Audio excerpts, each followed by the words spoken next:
Ladies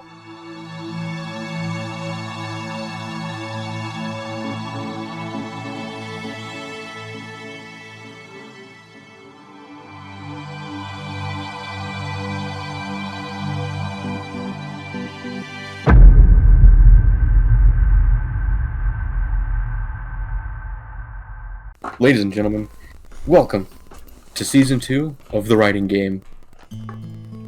We're going to get random genres with or without the use of... Are we doing ChatGPT this time? Or do we just have that is the standard one. Okay.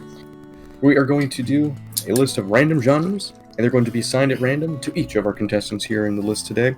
And then after that, we're going to get random prompts provided by each of the guests here in this list today. And after that, they're going to be assigned. Then we're going to get 30 minutes to write a story based on that prompt and that genre. But we don't finish it, because after the 30 minutes, we will have a short time period to swap to a random person, and they will have 5 minutes to read, or as long as it takes, usually like an hour, and it takes forever. And then we will continue with another 30 minutes for that person to finish the story. After that, voting shall commence, and we will have a winner. Probably. We've gotten a couple ties recently. Let's grab some classic genres. Some genres that are definitely gonna start this season off strong, alright? Yeah. Alright, contemporary fiction. No. Let's stay away from that for this. One of my ideas was a comeback episode. For all, where we specifically choose genres that we kind of failed at before. Right, like contemporary I've had fiction, this idea. Contemporary space fiction, horror. You know? Yeah, I've had this idea, and I also had the idea for a winners section, like some really strong genres. All right. Either case, let's just feel it out. Yeah, let's feel it out. So I want one suggestion from everyone. Going down the list, Prime. I just want to confirm: are we doing just random genres or something bad or good? Pick something. We're gonna make this one a little more curated, I think. All right, fuck you guys. We're doing romance. Okay, romance. That's fair. That's fair. All right. Classic, difficult one. Very difficult. Fire, you're up next. Oh no. What genre would you like to add? I think we need more fantasy. Fantasy. All right. Okay. I like to see it. Next up, Iffy. What genre will we be adding? I'll get back to you. Okay. What? Iffy will get back to us. Connor, what genre do you desire to add? All right. I think I really enjoyed when we did noir recently, right? But Right. I wanted to narrow that down a little bit. Okay. And I wanted to pick hard-boiled. Oh. The fuck does that mean? That is so when people say noir, what they mean sometimes is hard-boiled. That's like the detective story, you know, she walked up into the bar. To be fair, half there her is knees. a bit of overlap, considering the time period in for which sure. It these is like genres emerged. Yeah. Although the other one that I can think of is Gothic Noir, and that is completely unrelated to hardboiled. Gothic Noir is great, though. Yeah. Anyway, so hard-boiled. All right. Josh, what kind of genre would you like to add? Comedy! Comedy? Just straight comedy? All right. Yep. That's fair. Sick. Fair enough. All right, What's the chances Iffy, they're bizarro? get back to you. What is Splatterpunk. Splatterpunk? What? The fuck? Is that like what was that game for the Wii? Yeah. It's like Splatoon. Splatoon. Is that like we're writing Splatoon fan fiction? And then this squid said to the other squid, "After I inject you with my staple-like penis, I will die of exhaustion." The subgenre of horror fiction, known for its graphic and often excessive violence. Oh shit! Oh, so it's just actually, I like that. movie. Dude, I like that. I like that a lot too. I think that's gonna be great. Wait, say it one That's a more silly time. ass I name, missed but I it. love Graphic and excessive violence. Oh. It's a subgenre right. of horror.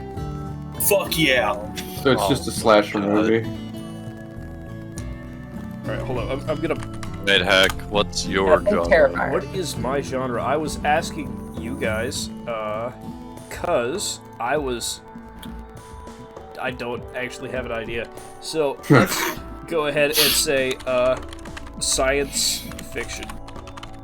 Okay. because Okay. yeah, We got some oldies, we got some goldies, we got whatever the hell we got one is. a new genre and one that we haven't really touched much. So I think we've got a good mix. All right, I've got the doc pulled up for counting. What everyone gets. Who would like to have their to be on the chopping block first? Who wants the genre? Are we just going down the line anyway?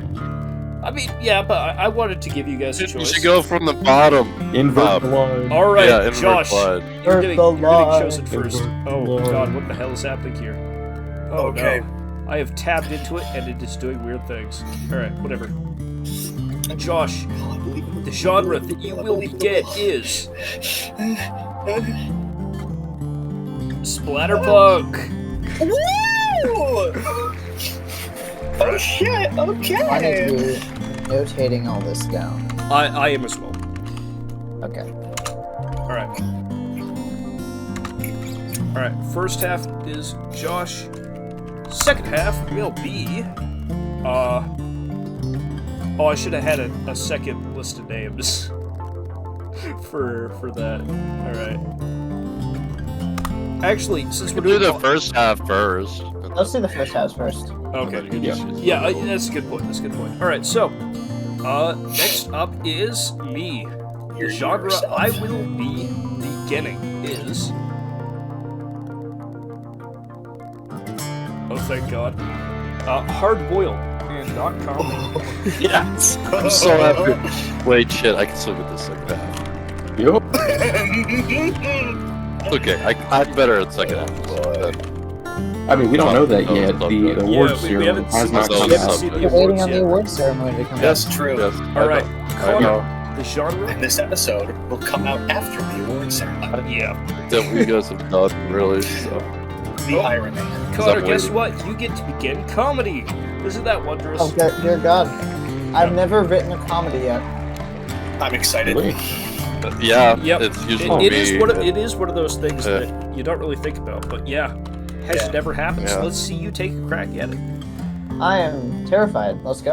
All right, Iffy, you're up next, and How the can I story compare? you will be getting is fantasy. Oh Lord. Oh shit.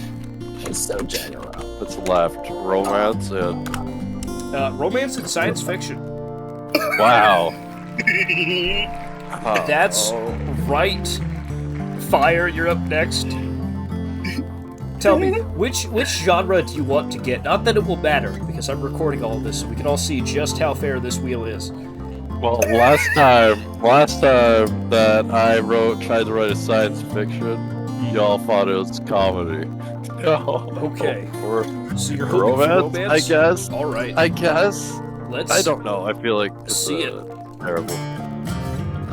It's gonna be terrible either way. Well, Fire, guess what? You got It's science science fiction. Yeah. That means, Wait. Prime, you're gonna start romance. Which Good one to was me. that? Which one did we think was a comedy? Which science fiction story? Biopunk, I believe, is what he's referring to. Yeah, it was Biopunk. It was quite goofy. I feel like that's just the nature of biopunk, in my opinion. But that's just a me thing. Not at Yeah. all. Not at all. Not at all. Indeed. Well, that's just a. The That's lack why of I said it's experience just a me with the thing. genre was evident. Alright, so All right. let's do second half, Yes. and then we can generate some prompts. Let's What- do just like second half. second halves right now. Yep. Yep. Okay. How this Yeah, gonna work is I'm basically just gonna plug in all our names into the wheel and roll the wheel. Yep.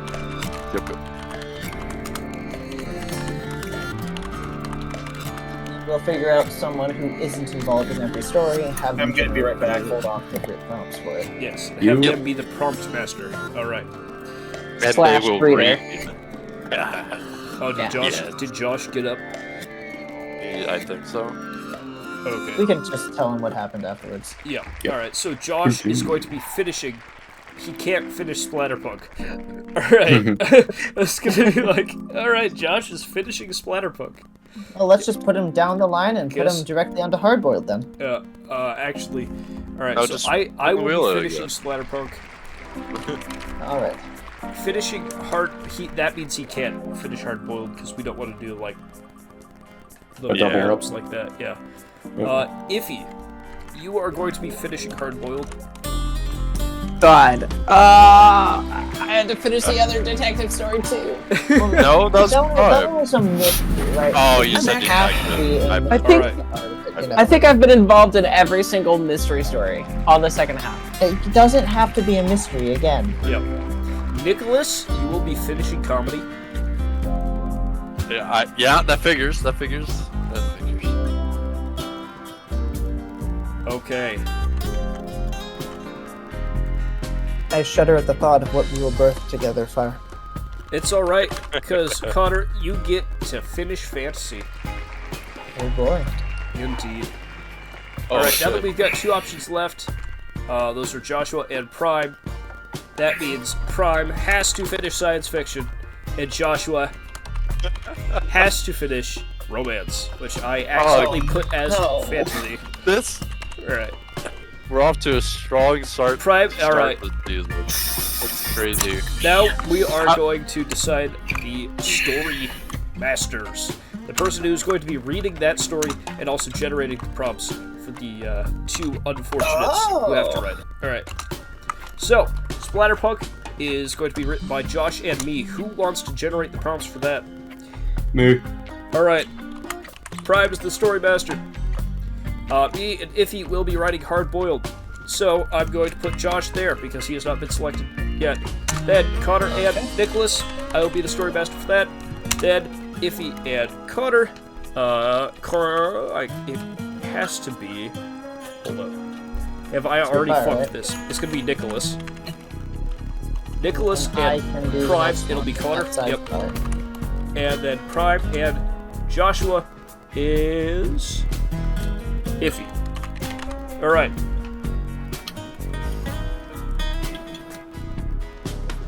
So I'm ready to go, I guess. Alright. Let's get a roll call then. Prime. Ready. Fire. Yeah. Iffy. Hello. Connor. Huh? Josh. Oh. I'm gonna assume that means ready. Alright, I'm ready to go. Alright. Count us Starting down. in 3, 2, 1, go!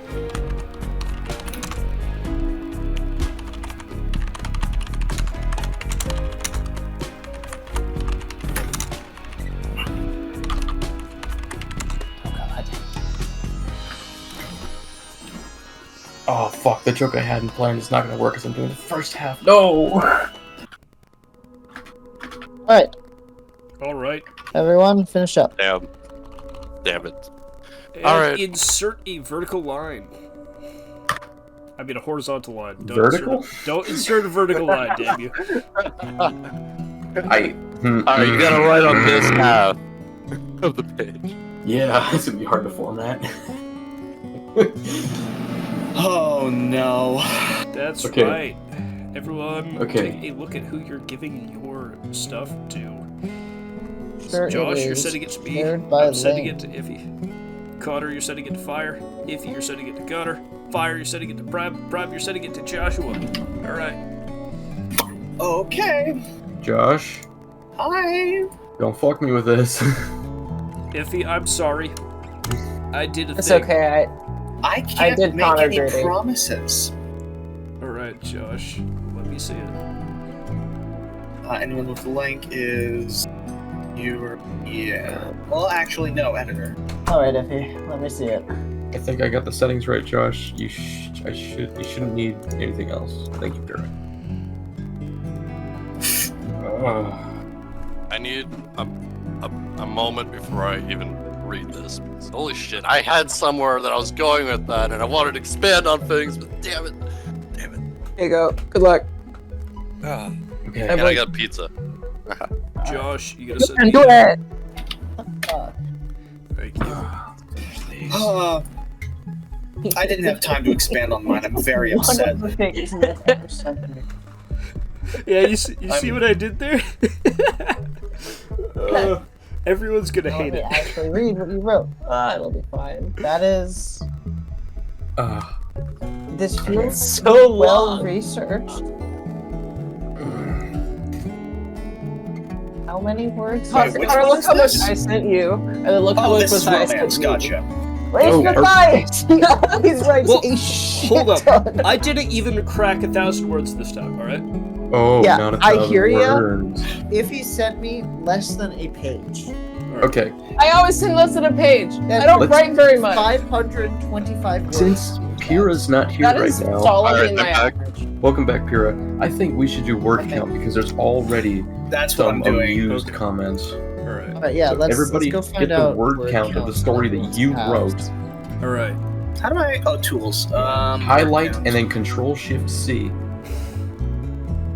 Yeah. And what Do do we not do? include the prompt. Shit.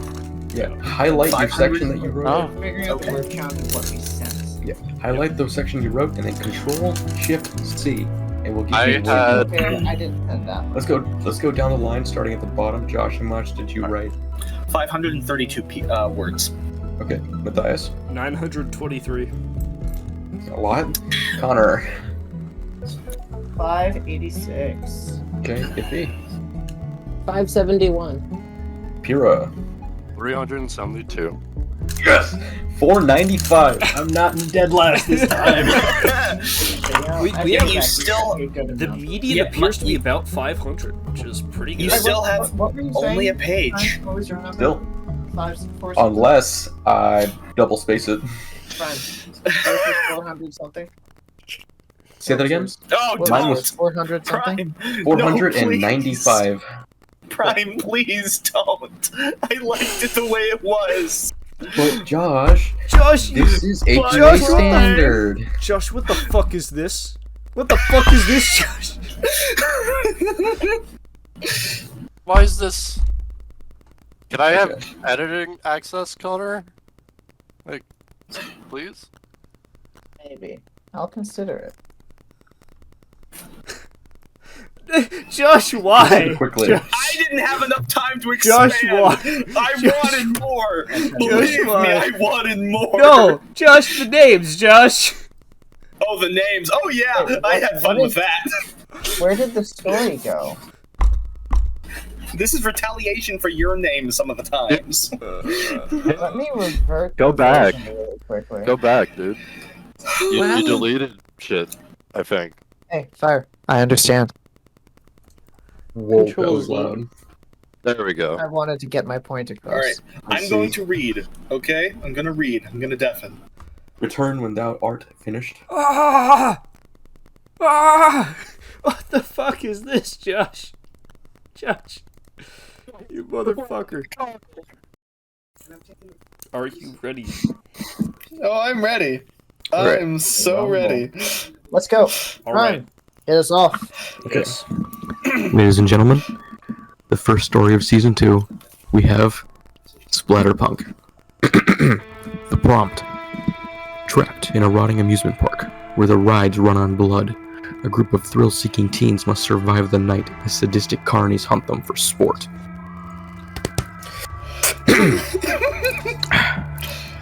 It was a warm summer night. The moon shone a bright yellow against the lake in front of Barney's bloody Barnaval amusement park. They had heard many a rumor of strange goings-on within the bark at night, yet none had lived to tell the tale. Except one. Well, hey, this is the place. You guys are either really brave, really dense, or really stupid to want to go into this place at night, James said shakily, as if he didn't want to be here. Don't worry, guy. My fam here will solve the mystery of whatever's going on here at this park in no time, said Fred, the charismatic leader of this group of amateur teen detectives. But first, let's introduce ourselves to you, because I don't remember doing so. My name is Brett, the leader of our little fam, Conundrum Consolidated, with our wizard red and yellow van, appropriately titled the Conundrum Appliance. He then gestured toward the van with a look of pride on his face. And this is my girlfriend, Giraffe Me. He puts his arms around a girl with an abnormally long neck, too long for any human to have. Yeah, hi. Yeah, whatevs, hi. She looks too distracted by her phone. Eagerly, Red then gestures to the next member of the party. Shh. Shelma. This is Shelma. She's the one who's real good with tech and other stuff, I'm sure. Hey, I also give a wicked hand job, bitch. She snaps back. Excuse me, trying to scroll, Giraffe says, annoyed and still glued to her screen. Red then moves on to an unlikely duo, a Mary Jane addict. Is that a drug? Yeah, marijuana. Okay. Marijuana. A Mary Jane addict and a Great Dane named Groovy Boo and a Baggy, irrespectively. Is Groovy Boo the Mary Jane addict? You know, I picked up on. I'm glad I picked up on what you're trying to do before that showed up. These names, man. These names. I expect them to be worse with all your complaining. Anyway. And these are our latest members, Gabby and Groovy. So, Baggy and Groovy. Goinks, man. Like, do you have, like, any grub on you, man? Baggy says lazily, looking like he's about to fall over. Before he does, the dog stands up on his hind legs and holds Baggy before he falls. Raro, don't worry, man. I'm Rasper, says the Dane. Oh, fuck, that's gonna be hard to do. Says the Dane, Groovy, with an incredibly low and seductive voice. Real, don't worry, man. I'll rush you. There you go. That's for the redo. Goinks, man, thanks, Baggy replies, standing back up. And that's the fan, James, Brad says enthusiastically. Yeah, and that's the fourth time you've told me that. Now, let's get going, fam. Let's figure out what the heck and how is going on in this place. Let's solve the conundrum of the Burns Blood Barnacle Amusement Park Massacre, Brad says as he runs off toward the entrance with the rest following in tow. As James stays back, thinking to himself that he's supposedly safe, he begins to hear rustling in the bushes near the entrance. He cautiously moves forward, thinking maybe it's the dog or the drug addict messing with him. Hello? James calls out, before being sprung at by a naked man with a huge penis, long fingers, huge penis, and stitches all over his body, and a huge penis. As he screams his last breaths, James is suddenly torn to shreds as his spine is ripped out from by the gaping cavity this nude human left in him, his organs spilling out everywhere, blood seeping into the nearby drain, and his head then shat on by this human. Maybe. Ugh, I can't believe we have to, pay a blood sacrifice to write these stupid things, Giraffe says as she slices her palm open on a black ritual dagger. Yeah, fam, it would have been real helpful if someone would have mentioned that earlier, says Brad, smearing his already bleeding palm on the side of the dingy wooden roller coaster cart before him. The wind blows softly overhead, causing the chipped wooden sign to creak on its hinges. I've always wanted to ride Cannibal Porn Stars from Outer Space. The ride. No, really, that's the ride, says Baggy, taking a toke on his blunt. Little does anyone suspect that they're being watched by a man with a large hatred for intruders and an even larger member. The gang boards the ride, and Brad feels a pit of dread form in his stomach as the coaster starts. Tinkling piano music plays from a loudspeaker somewhere overhead, and the car begins to rock as the track takes them upwards on a long chain lift up to the top. Leering yellow eyes watch them from all sides as an extremely realistic wax statues of naked cannibals watch with silent intensity as the coaster climbs higher. Zoink, Scoop, Boop, Goop, Shaggy, Baggy, says, am I glad that they're out there and that we're in here. Or, brother? Goob answers, let her Shelma. No, says Baggy, as he turns around and to see Shelma ripped limb from limb by the cannibal porn stars who began to shred her apart layer by layer. Skin, then muscle, then tendon, then bone, all vanishes one by one under the frenzied bite of the cannibal's hundreds of rows of razor-sharp teeth that all porn stars are famously known for having. Splintering bone can be heard, followed by a brief, inhuman yelp that is suddenly and abruptly cut short as Shelma's mangled body hits the ground with a meaty splelch and explodes like an overripe tomato. Well, so, just pretend we didn't see that, Goob, Baggy says, and Goob slinks down into his seat, unintentionally pushing the safety bar out of place. The coaster crests the first drop and plummets toward the ground at a sheer 89-degree angle. Brad closes his eyes, but, sitting in the front, feels his eyelids ripped open by the air rushing past his face as the ground grows larger and larger. Perhaps fortunately, the coaster's rickety descent sends up shards of metal flying as its rusty wheels scrape against the tracks, and the shards plunge directly into his corneas, cutting them apart like steel wool cuts a soft-boiled egg. He screams as the blood veins burst, and thick, black blood drips down his face and into his mouth, filling his esophagus with warm, putrid ichor. Giraffe screams at the sight, but her scream is cut short by the car hurtling down into a pitch-black tunnel. Alas, it was too late for her when she disregarded the sign indicating the maximum height for riders of the car, and her head is knocked free from her neck, bouncing along beside the train for a distance before coming to a rest as nothing more than a misshapen ball of oozing red. The train comes to a screeching halt at the station, and Gooby's loose safety bar pops up just as all their forward momentum ceases. Baggy watches in horror as Gooby is flung feet first into a nearby cinder blow-ack wall. The Dane... Okay.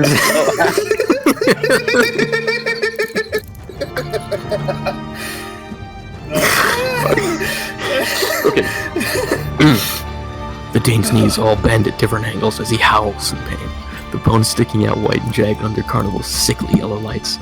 Baggy leaps from the ride, pulling the still screaming Brett with him. He weeps. Though his tears will find no solace, for there, standing over Goofy, is the penis man from earlier.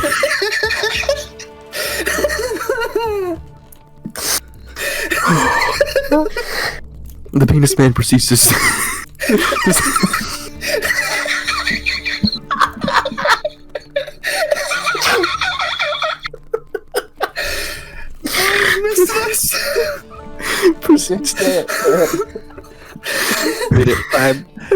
proceeds to smash Gooby to death with his massive penis, its girth and wood crushing the dog's skull and sending brain matter across the pavement. Brett desperately clings to Becky. The Becky rips Brett's hands free and leaves him to a horrible fate at the hands, or, well, lower appendage of the penis man. You Dead by Daylight killer?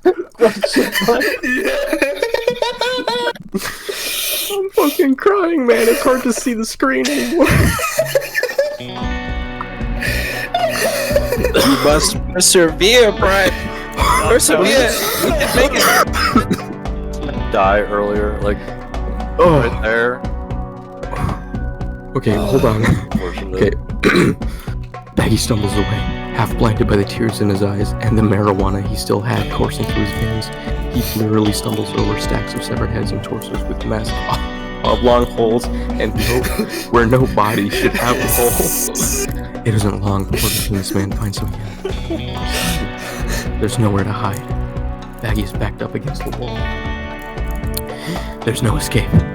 There's no hope. Then suddenly, a call comes from down the alley. "Why, look at that member!" one of the cannibal porn stars says. "Oh," says another. "Why, I could just eat that up." The penis man begins to look very uncomfortable, as if he's finally considering that what he's done to countless others might actually happen to him. His skin pales, his eyes widen, and most surprisingly, his massive member shrinks in terror. "No!" he screams, his voice cracking. "No!" Becky squeezes his eyes shut. It's all he can do as the night wears on and on, until at last the sun peeks over the eastern horizon. Birds chirp in the distance, and the air is calm and clear. The cannibal porn stars have returned to their caverns beneath the earth, leaving Baggy alone in a decrepit wasteland of ruined childhood memories. He sees what remains of the penis man, and nothing more than a pile of bones, dust, and pre-cum. And he makes a vow to turn his life around as he walks out of the park, content to leave this mystery unsolved. I like how the cannibal porn stars came back around at the end. That was a Killed me. quite the story. Might I say, that was quite the roller coaster. I'm reading this one.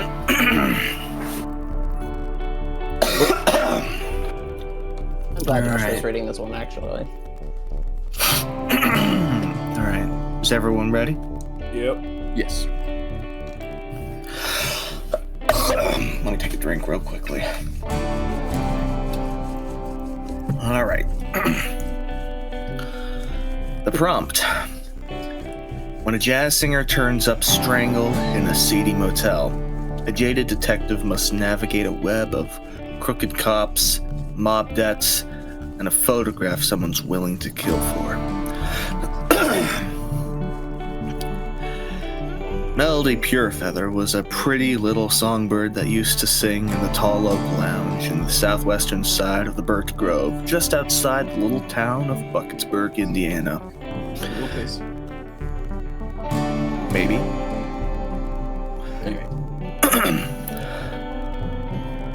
Used to be her song could be heard over the treetops from time to time, if one had the mind to listen.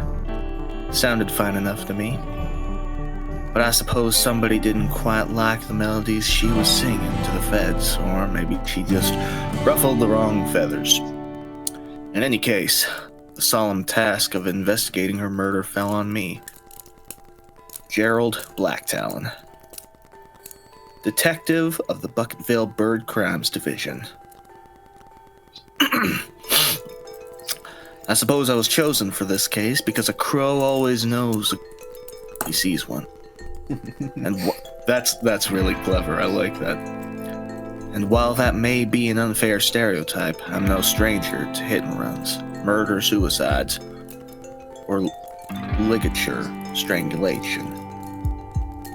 The last of which being the clear method of assault for this poor chickadee. A piano wire plucked from the Tall Oak Lounge's old...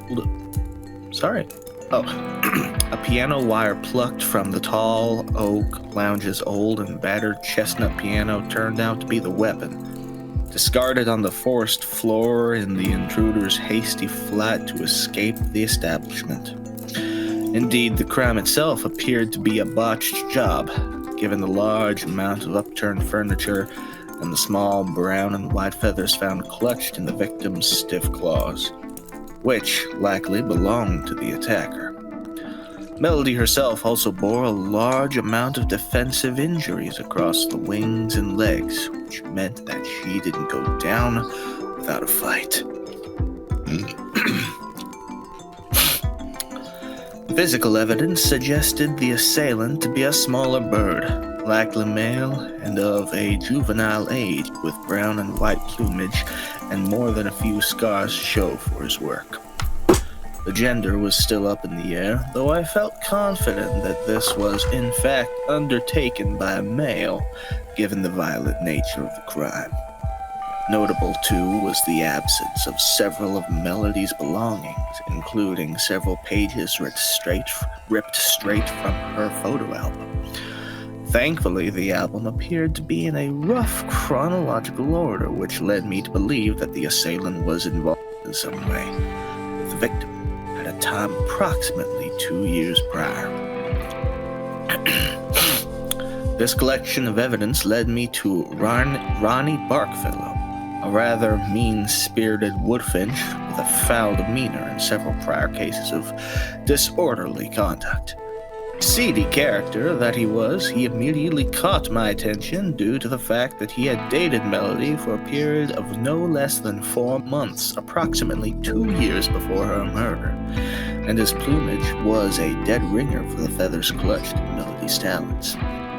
Problem was that the bird had an airtight alibi, claiming that he'd spent the last 8 days on vacation to Crimea, and he had no less than 6 eyewitness accounts to back him up. What is so funny? Crimea. Yeah. Yes, I know about that reference. Crimea the Vast was devastating. He's pretty vast. He's an entire country. Yeah. Our interview was brief, and when he noticed the direction my questions were taking, he quickly lawyered up. Still, I couldn't help but notice a few feathers missing from his flank, and a suspiciously fresh scratch across the bridge of his beak. This had to be the guy. But a relationship ending does not a good motive make. I had to find stronger evidence, and fast. Ronnie was onto my game, and it was likely that he'd any physical evidence that tied him to the scene and shoring up his witness testimonies. Alas, I was caught with my tail in the cat's jaws, so to speak. And so I did something proud of. I called in a favor. Jorgen Valorplume was the biggest show-off I'd ever met, but by God did he have the cash to back it up. He'd helped me out of a bad few spots a few years back, and I'd turned a blind eye to some of his more unsavory operations. I won't go into details, but let's just say that there was some poaching involved. I'm into it. I poked my head into the gnarled willow tree where Jorgen makes his roost.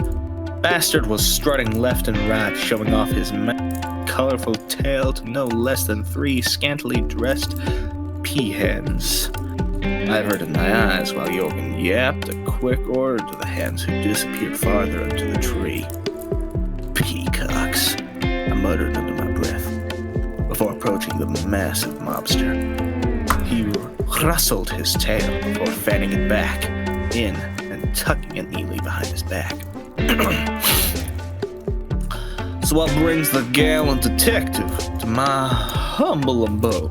He asked, a smirk creeping across his face. Could it be that case up in the Tall Oak Lounge that's caused so much of a stir? How do you know that? I asked, defensively.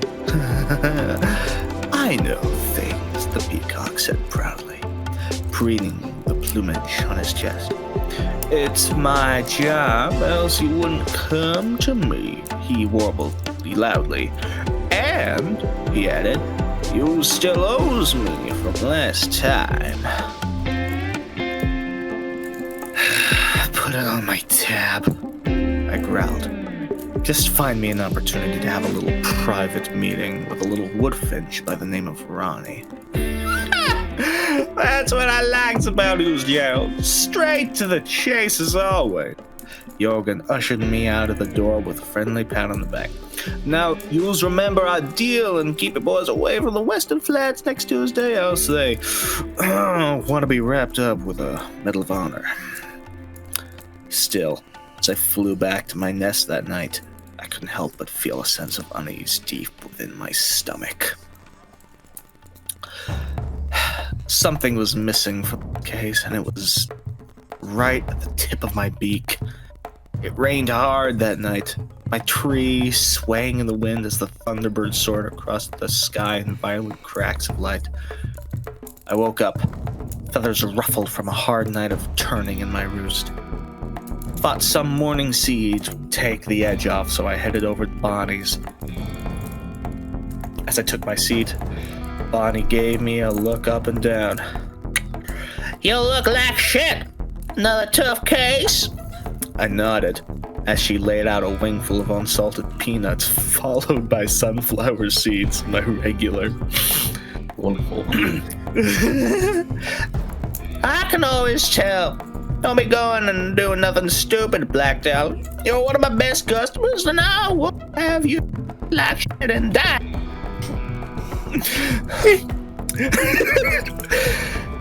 Don't worry about me, Bonnie.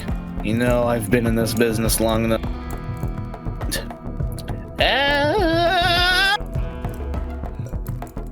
Oh, you're peeking your mic. Oh my god, yeah. I can't hear a single word. Every time you spoke as Bonnie, it got cut off. Yeah. Great. Too high pitched. Everything until you said as long. Then I couldn't hear it. Move it down to a tenor. As long as you know what you're getting. She turned away and headed over to another table. Her feathers shing as she passed through the early morning sun rays. Bonnie's always looked out for me. Most I ever do for her is visit on the occasion. After I finished my brunch, I left my payment on the table and headed out to Jorgen's usual meeting place for, let's say, less than consensual participants. I knocked 4 consecutive times and waited a few seconds before tapping the 2-cent feather trim jingle. It was the only way those birds would open up, even if they recognized you through the slit in the window. When I went inside, I found that the room was empty outside of the regular 2 ravens Jorgen kept on for operations. Where's the boss? He had other matters to attend to. One of the ravens cackled as the other closed the door behind me. And where's Ronnie? Turns out the boss had other plans for this meeting, the raven crooned. Before I could react, the other bird had hit me in the back of the head. Laying on the floor, dazed, I saw Ronnie step over me, a pipe in his right talon. You should have kept your beak where it belongs, out of other birds' business, he squawked before raising the pipe up. When I awoke, I couldn't see anything. I could hear water and I could hear water and smell the ripe scent of fish that should have been tossed out days prior. Jorgen, we had a deal!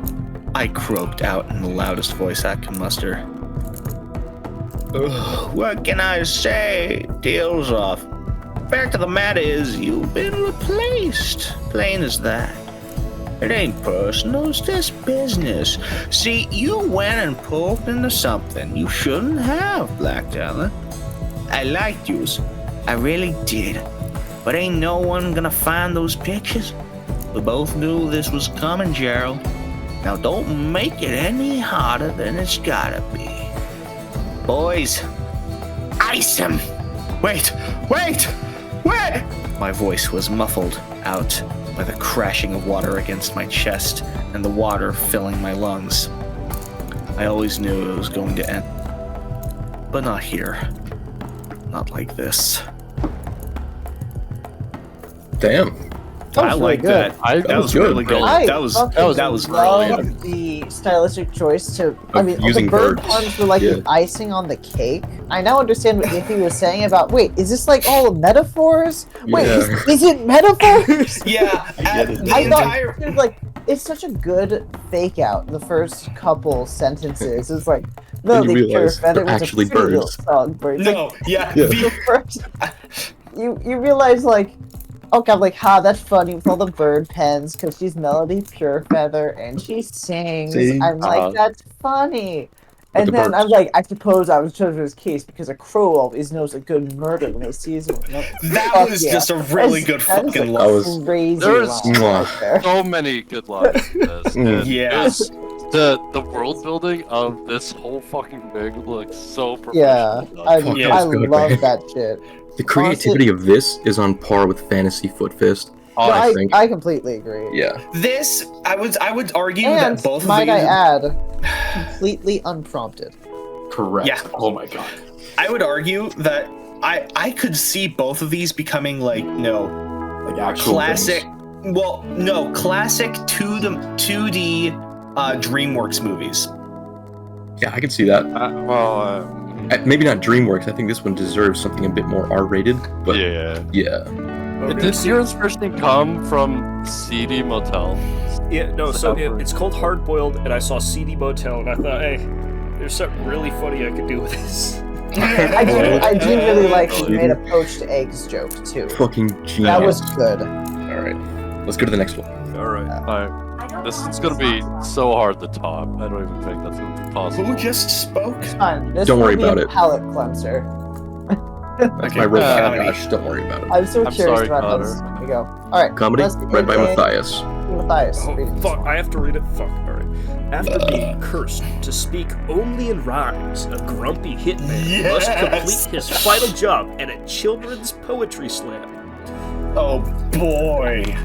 Well, Oh Chris, boy. but I just want to make clear the other love option I had, which I think was going to be easier, but this one was far better. The other option Okay. was a failed magician accidentally gains real powers, but only when he's drunk, naked, and being heckled.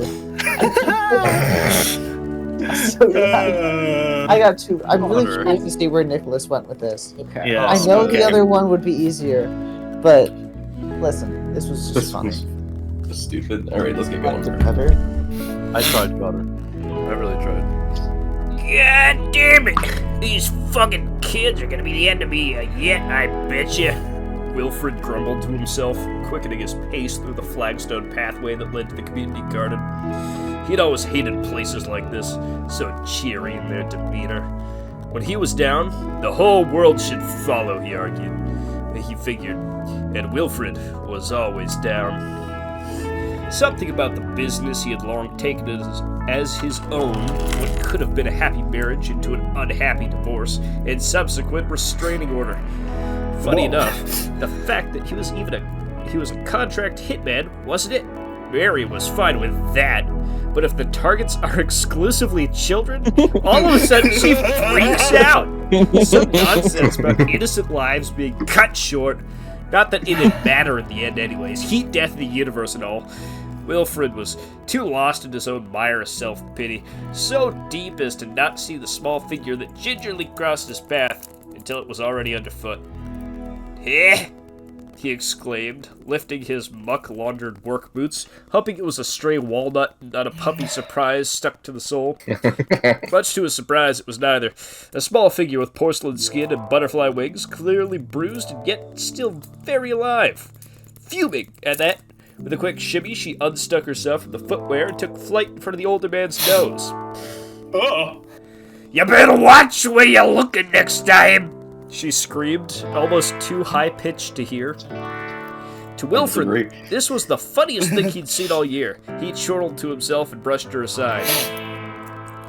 Be lucky I don't pump you full of lead here and now, missy. These bullets ain't cheap. And the 6 in my revolver here for the little Timmy Brown in that there gymnasium. She smirked. Oh, really, darling? I see lead, but I don't see iron.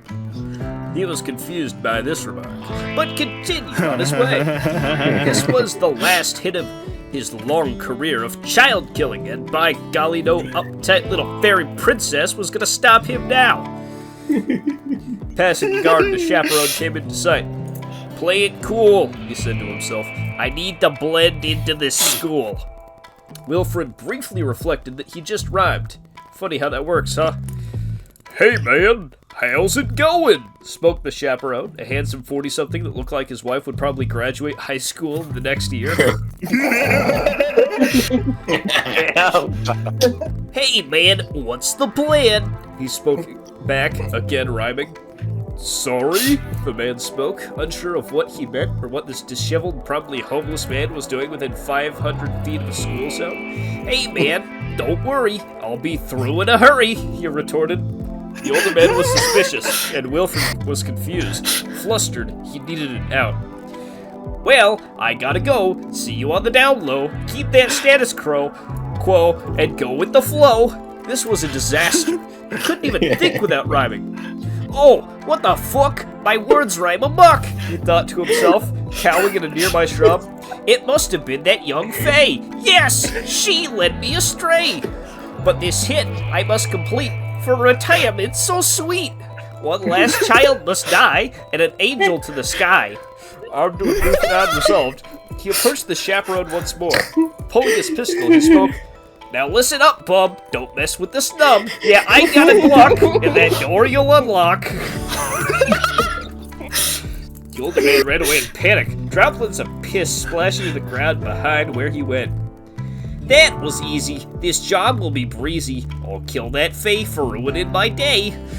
The room was too short for Wilfred, and he had to haunch over in his craped old man knees to approach the children who were merrily presenting poetry.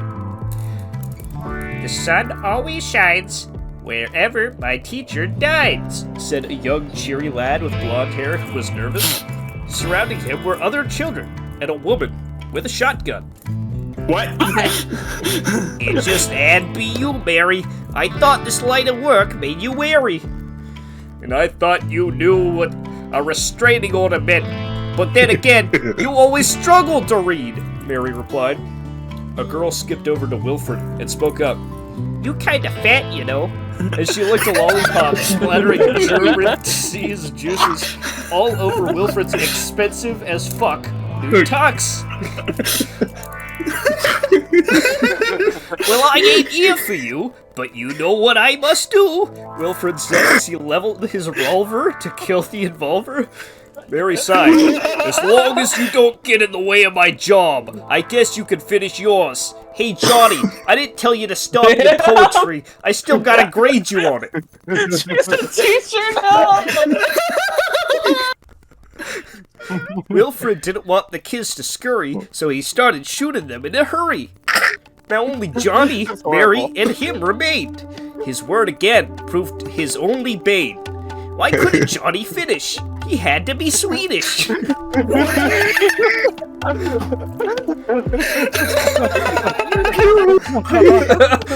my god. The rest of the kid's bloodstains had left a mark on the wall. He couldn't wait for the kid to stop the stall. Alone with him on the stand was the crying boy who wanted to be a man. Meanwhile, Mary looked upon him with a clipboard and a shotgun in hand. And the Lord did grin, and the people did feast upon the lambs, and sloths, and carp, and anchovies, and orangutans, and breakfast cereals, and bang. The end, not my friend, Wilfred said. Glad the last kid was dead. Fucking beautiful. I like how you continued that. That was good.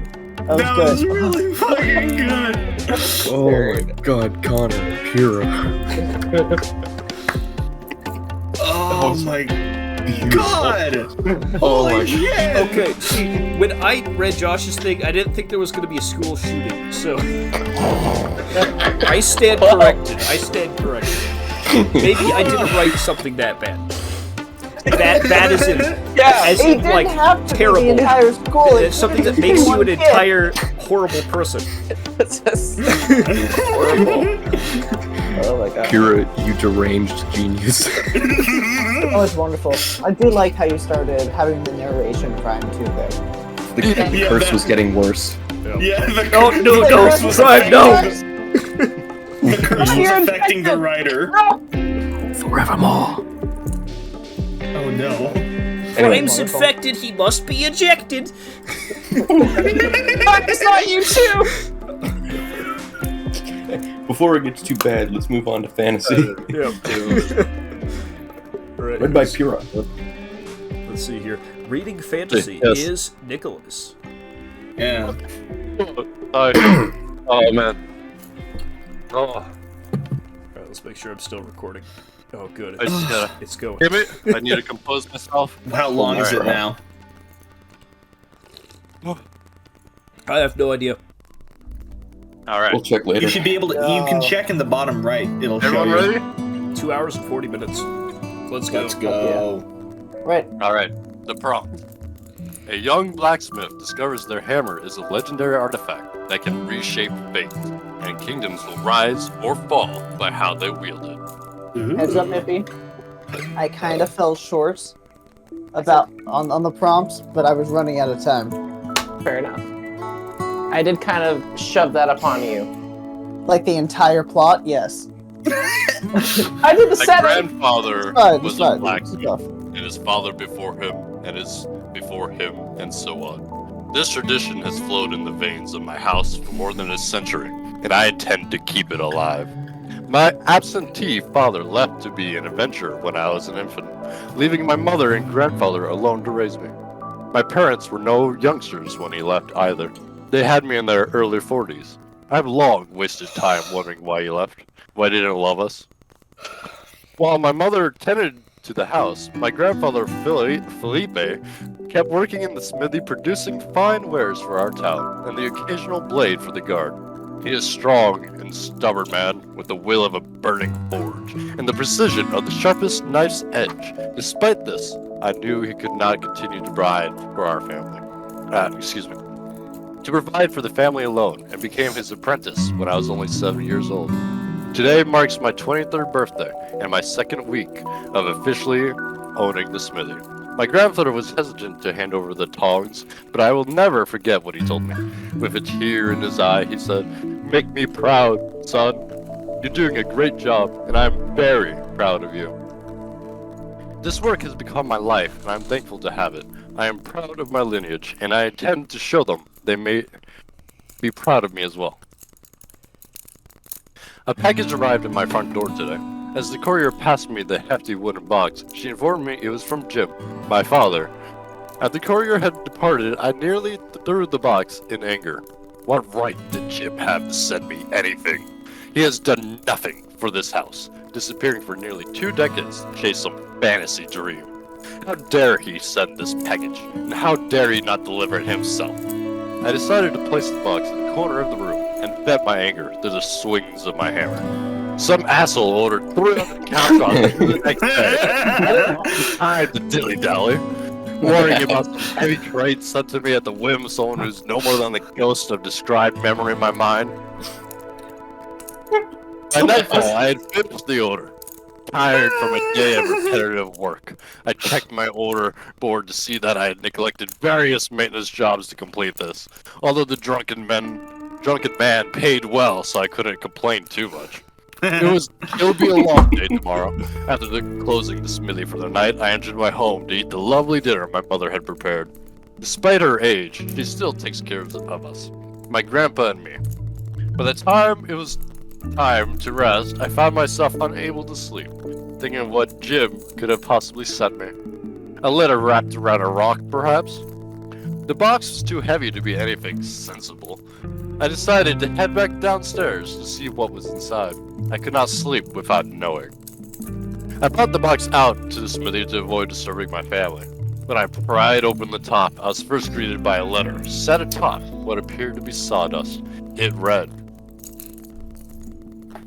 Alvaro, my dearest and only son, know that when I left, I did so with tears in my eyes and a deep wound in my heart.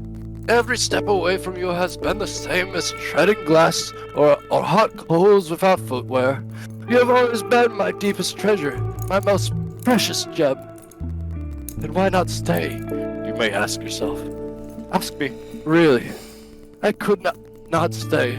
No, I dared not, for the ruin that I would bring upon our house should I remain. Smith's blood is in our veins, and has flowed through our family for generations, but not without cost. Did you study family history in my absence? If not, know that your great-great-great-grandfather Enrique was the first. He was your grandfather Felipe's grandfather, and in his youth, he was a foolhardy and overconfident boy. That was the same in our pasts I found would be forevermore intertwined. The man's skill of a hammer was that of legend. It was as if the very lords of the 5 heavens whispered their grand designs into his ears and held his hand in theirs as he worked. All this from a boy of renown. No more formal training, no experience. Understand that I, like you, was raised not to question my ancestors. Peeking your mic. Understand. Sorry.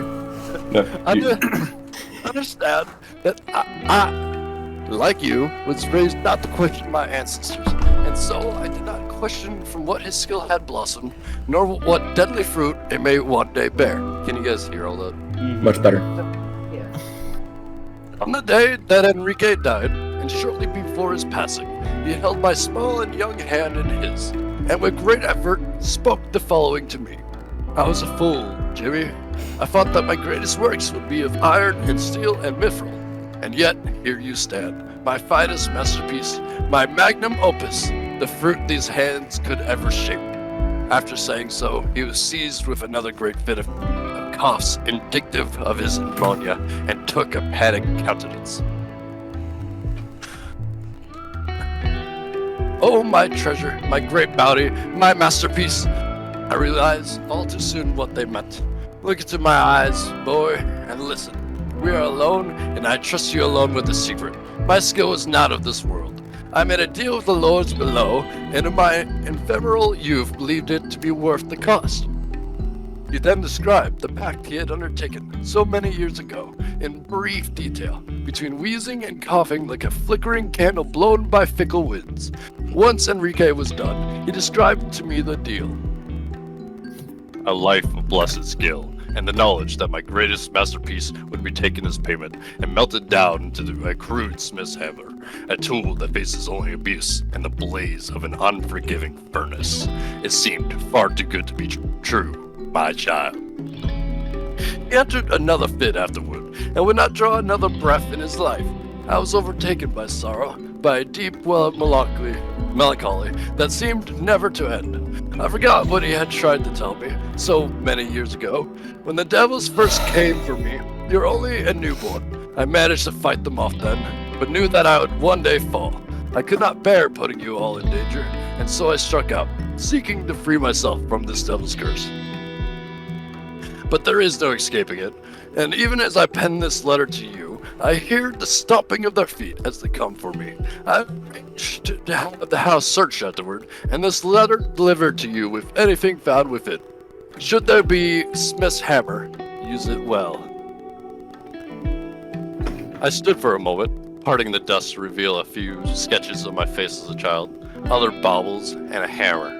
A Smith's hammer of crude design and yet noble heft. It felt so familiar in my hand, and I felt it fill my head with a life of memories. I returned to the forge and began my work. Damn! You were worried about disappointing me. That we were on the same wavelength. That's exactly what I wanted you to write. That's perfect. Shit. 4 When for 4. It's very convenient that the two of you sitting next to each other happen That was to beautiful. arrive at Yeah. the intended coordinate. I was really hoping you would make the father like actually a cool guy. Sitting in the same. I see. But Not gonna just to be lie. clear, you were not intending for me to make the father the hammer, right? Correct. Okay, cool. You have it here, folks. We did not cheat. Anyways, I think that one our again, performance when I on the began fucking that voice- Fable story should prove that we aren't collaborating when we do this. This is how I feel. Say again? when I began that voice, I was not prepared for it to go For it to on be for the the entire rest. section. Yeah. Yeah. Yeah. Scroll down. Oh shit. Oh no. Cool. Oh no. All right. Next Hopefully I up, did that we one. have Sci-fi. Yes. Read by Fantasy. Connor. Oh, no, Sci-fi. yeah, sci-fi, read by me. you. Yeah, not written by Wonderful. you, but read by you. Yeah. Do I sound all right? So far. Yeah. Yes. All right, wonderful. Prompt. A scientist invents a machine that can stop time, only to realize too late that it can't be restarted without a sacrifice from the future. The machine was about to be completed. In mere moments, the thousands of cogs would be aligned in such a manner as to mimic the entirety of celestial bodies in this galaxy. With the metallic scrape of the final clog sliding into place, the time machine will finally have been completed. Dr. Zakovich would be so pleased to know that I would have completed his work. Decades and decades of research on time temporals have strained his aged body, and his work has brought us to the edge of creating a machine that would benefit everyone. He would have loved to be there, to see this moment himself, but the cancer in his body had forced him into permanent hospital care. What a gift I could bring to him if I went back in time to warm his former self. However, we built the machine specifically to go forward in time, because if we went back, there would be a chance that the machine would not have followed suit. All I needed to do to find out was to pull this switch. Patience and repeat study is the way of science. Dr. Zakovich's voice seared into my brain, preventing me from disregarding my duties as a scientist.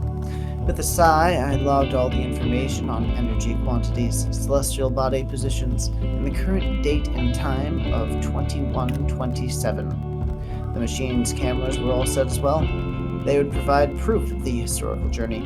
Finally, everything was ready for me to go forward in time. Just a few moments, so I could use the hopefully successful time machine again to leap forward to a point in time where I, or someone else, had achieved the ability to go back in time. If that failed, perhaps I would try to do the inverse of the calculations and relative spatial positioning with the cogs to reverse the process. Dr. Zakovich was a kind father, and I wanted to save him. I pulled the switch and waited for the protocol's safe time of 30 seconds, for the machine to boot up to proper power levels before I stepped through the glowing mass, a finger at first, before I committed the step into the future. Time machine test 1.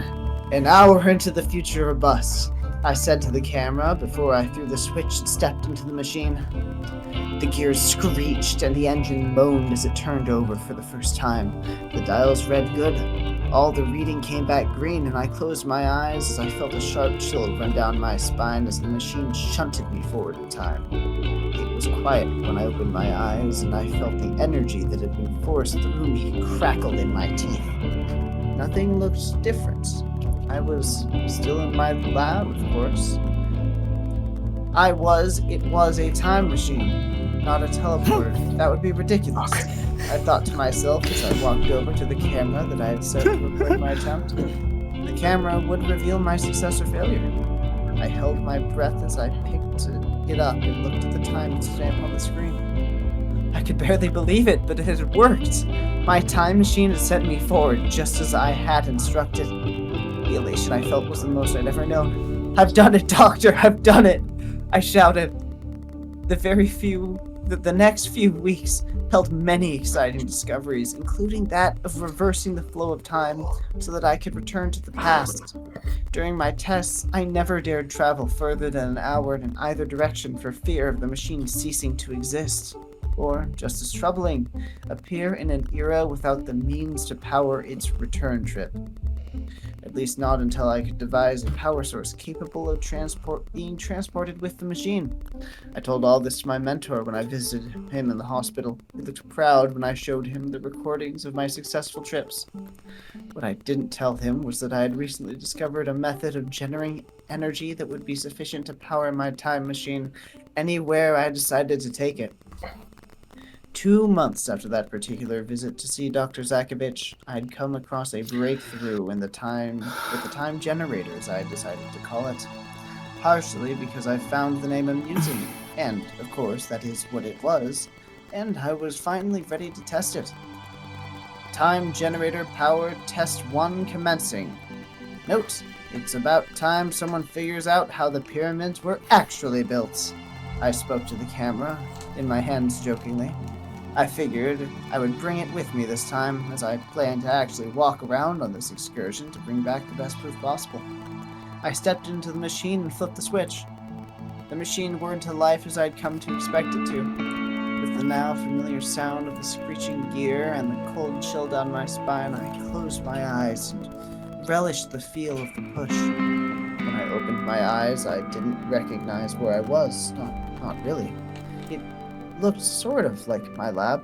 The walls were pitted and the floor covered in an untold time's worth of dust. As I stepped out of the machine, it had occurred to me that something had gone wrong. The building I rented was old, but surely in the age of the pyramids it should not have existed in such a state, or any state for that matter. As I pondered what had gone wrong and checked my machine to ensure that I had set the destination correctly, a voice behind me spoke. I've been waiting for you a long time, I think. I turned to look, and yet no one. Hello? I asked. Where are you? I was hoping you would never show up, the voice responded. I was hoping it wasn't true. What are you talking about? Who are you? I demanded. I'm the last one. Well, the last one I know of, anyway. You never came back to say bye. So I decided I would wait for you as long as I could. I guess I didn't expect you to take this long. The voice sounded like it had moved closer, and an all too familiar chill ran down my spine. The familiarity of the voice hit me finally, but it couldn't be true. Doctor? Is that you? I think that's where I ran out of time. What was your intent for watching it? What was your intent for the sacrifice from the future, right? Sacrifice from the future. I'll say my intent, then let's hear Piro's, but my intent was that every time that he was doing the tests, it was killing people. It was taking their souls to use it as the energy, and that the doctor would have been the last surviving one, because it would have been so far into the future, and whatever cosmic magic science, whatever bullshit, let his ghost stay in place to wait for the young scientist who does not actually have a name. Gotcha. That was my What about you, intention. Nicholas? Did you have like an intent for how that was going to work if you like wrote the second half, sort of? I was intending for him to have to make a choice when he teleported to the future of killing some random person, or he could kill the person, which was the doctor, his father, because he was already terminally ill with cancer. And that was my intention of having to make a choice of, do I kill this doctor now and see if I can save him in the past, or do I kill someone else? That's what I was hoping for, was a moral dilemma. Okay. All right. Mine was more of an apocalypse. Now we have Romance by Prime and Joshua, read by Iffy. It's definitely interesting, bro. Indeed. I tried my best. I think I did good, but I did run out of time at the very end. I didn't really have a plan for this one. I just started writing, and then It is not a comedy. I started writing, and then I just kind of let the words take me. On the night everyone's heart rate is broadcast live to the city's love wall, 2 people with 0 signal, because their hearts didn't register, are declared anomalies and must find each other before the city erases their existence. The sun shone through my living room windows and cast light on my empty apartment. I stood at the window staring up into the sky, and the pit in my stomach deepened as the blimp screen came into view. My name was grayed out at the very end of the list. No beat shone next to it and made manifest my worst fear. The year was 2512, and after centuries of death and destruction, Philadelphia had finally decided that it was finished being the murder capital of the world. To correct their image as a place of love and harmony, they decided to hedge their bets on a new and radical policy that equipped every citizen in the city with a pacemaker in order to monitor their heart rates. Anyone that was above a certain threshold was considered to be too dangerous. Time went on and the system sort of worked. I mean, the murder rate didn't go down because they shot anyone who was outside of the limit, and the city declared the system a success. After the system went nationwide, it was met with a heavy opposition. A civil war ensued, and long story short, Big Brother won.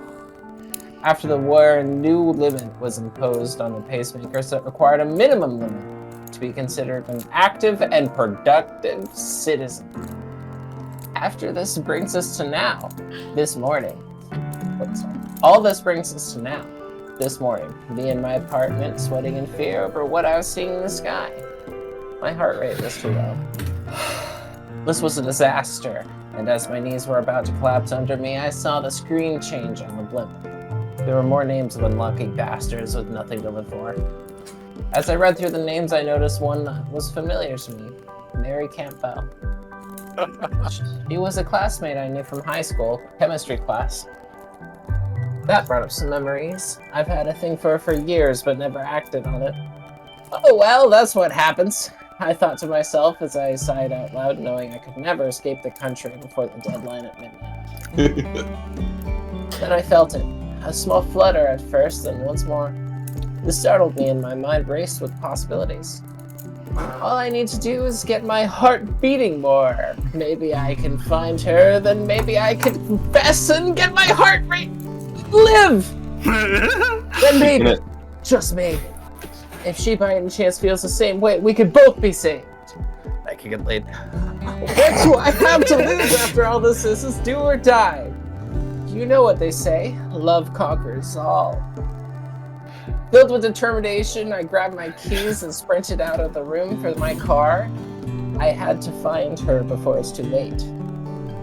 But as I turned the key, my heart sank. The car wouldn't start. No, this can't be happening. As I kept turning the key and the engine continued sputtering, I realized it's useless. Whether it be a dead battery or a bad alternator, I knew my car wasn't going anywhere, and I had to figure out a plan on foot. As I make my way outside the car park, I scan my surroundings and see heart agents patrolling down the street. Oh no, they're already here? I whisper to myself, looking up and down the street to see multiple trolls on both sides. A lump forms in my throat. I know I shouldn't hide because I don't want to look suspicious, but at the same time, I know if I turn myself in, I'll most likely be killed instead of them trying to fix my pacemaker, because it's more expensive to save a life rather than kill one. Freeze! I do as I hear a loud shout come from behind me. And turn slowly. So much peeking. I turn around to see a heart agent pointing a plasma pistol at my head. It's an easy guy. You are peaking your mic so much. It's like an officer speaking from a loudspeaker. I like to think it's the megaphone. Yeah, exactly. I was gonna turn myself in, you know? I say, trembling in fear as he sees through my obviously. Yeah, sure you were. Still pointing the pistol, he reaches for his communicator, says, Patrol, this is Shep. I have eyes on the tunnel. Look to be 5'6". Skinny. State your name. He asks me, Gerald. I say timidly, You. Gerald! Same you. Gerald hosted! Patrol confirmed. The dead alive. Repeat. I found the dead alive. He states, grabbing a pair of handcuffs off his waist before putting them on me. As I near the transport vehicle, the only thing on my mind on Mary. Is fuck. I can only think about Mary. I never acted on it. What? What? I should have. I could have. Yet I never did. I said hi to her every day, and she said hi back. With her pretty smile, golden locks, and beautiful green eyes. She was the sweetest, most kind girl I ever knew. And yet somehow the one I was most scared of. Scared of embarrassing myself. Scared of being a fool. Scared of her not liking me back. Oh well, that's what happens. As I step back onto the back of the vehicle and the door shut with two agents with their backs turned, I notice one of the clerks in the back with us. Mary Campbell herself? Oh my God! Mary?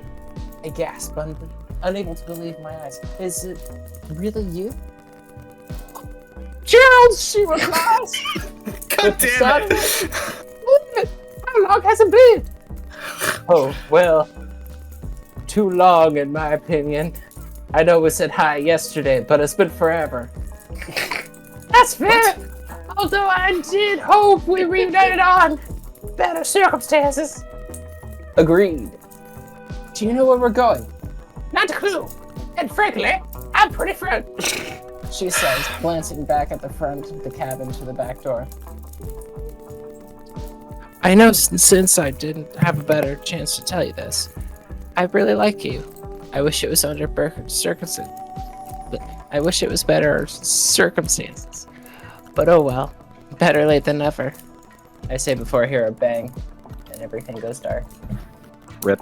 This story. Actually, fun fact.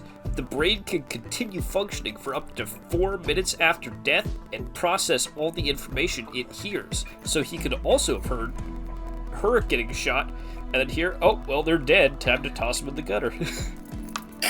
Technically, yeah. Yeah. Damn. So, I was at this final paragraph was 15. I was rushing it. Yeah. So they can't do any sports and shit, and they can't have. They potentially can't. They'll have a hard time having children. It's bad time for fit people in general because a lower resting heart rate means that you just get, shot anyway. So I would like to say that the message of the story is that nothing the government does ever works because they never think it through. So the most exercise these people can do is walk upstairs. Not even that.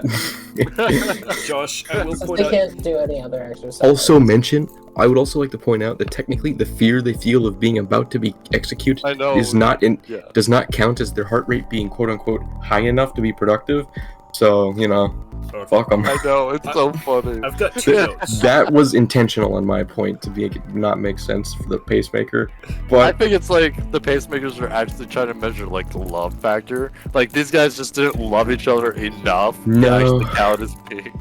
my intention was it was just normal as pacemaker. This guy's solution to trying to not be killed was, why don't I try falling in love? Gerald, as named by Josh, That's was fun. just retarded.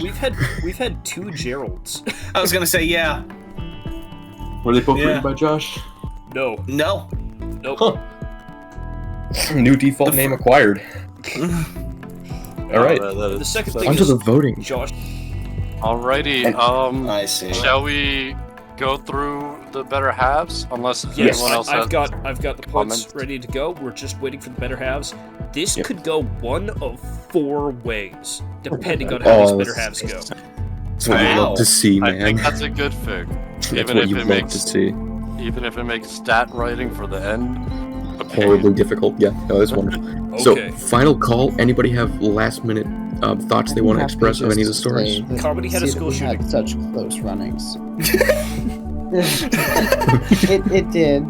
I mean, sure, I would have preferred it to be a more one-on-one affair, but you know, it's like Yeah, I Honorable- did notice turning out that. a hit.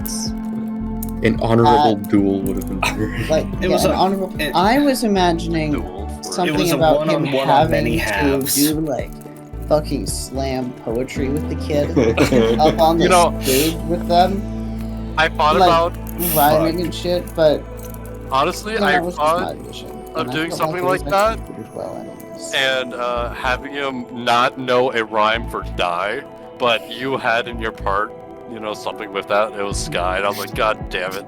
And so I was like, okay, how else could I do this? Oh, I know, Mary is back. That's how I can make this funny. So, Pyrrha, am I getting it And clearly two what you're characters saying with is Mary that... as well. So, Pyrrha, Was what you're there? saying is... Yeah, there was. One was in romance, and the other one was in Maybe they're the same comedy. one. So, what Connor is saying... What Pyrrha is saying is that Connor's prowess with rhyming ruined Pyrrha's plan for the ending of comedy. Wait, hold up. So our 2... We reused 2 names, Mary and Gerald. Yeah, dude. Hold up. It's good Mary to know is that a we're very finally becoming... common It's good to know that we're finally becoming a hive mind. Yeah. Yeah. It's Okay. those 5G. I'm gonna What, pretend Joshua? like I heard what that was, and let's It's go those into the five- better it's halves. Alright, Starting with Damn it. Splatterpunk, we're gonna... Yeah, 5G signals are melding our brains together Yeah, into yeah, the hive mind. Yes. Anyways, Yes. All right. we laughed, we Uh. cried, we now vote for better half Splatterpunk. Everyone Fuck. except for Josh and Matthias. Yeah. So, All we right. start from here. oh man, this is crazy. Because the first half definitely sets the precipice for it. You know, gets some off-brand Scooby-Doo in here without directly saying that it's Scooby-Doo. But the second half kind of breaks that immersion. But it's actually calling them Shaggy and Scoob.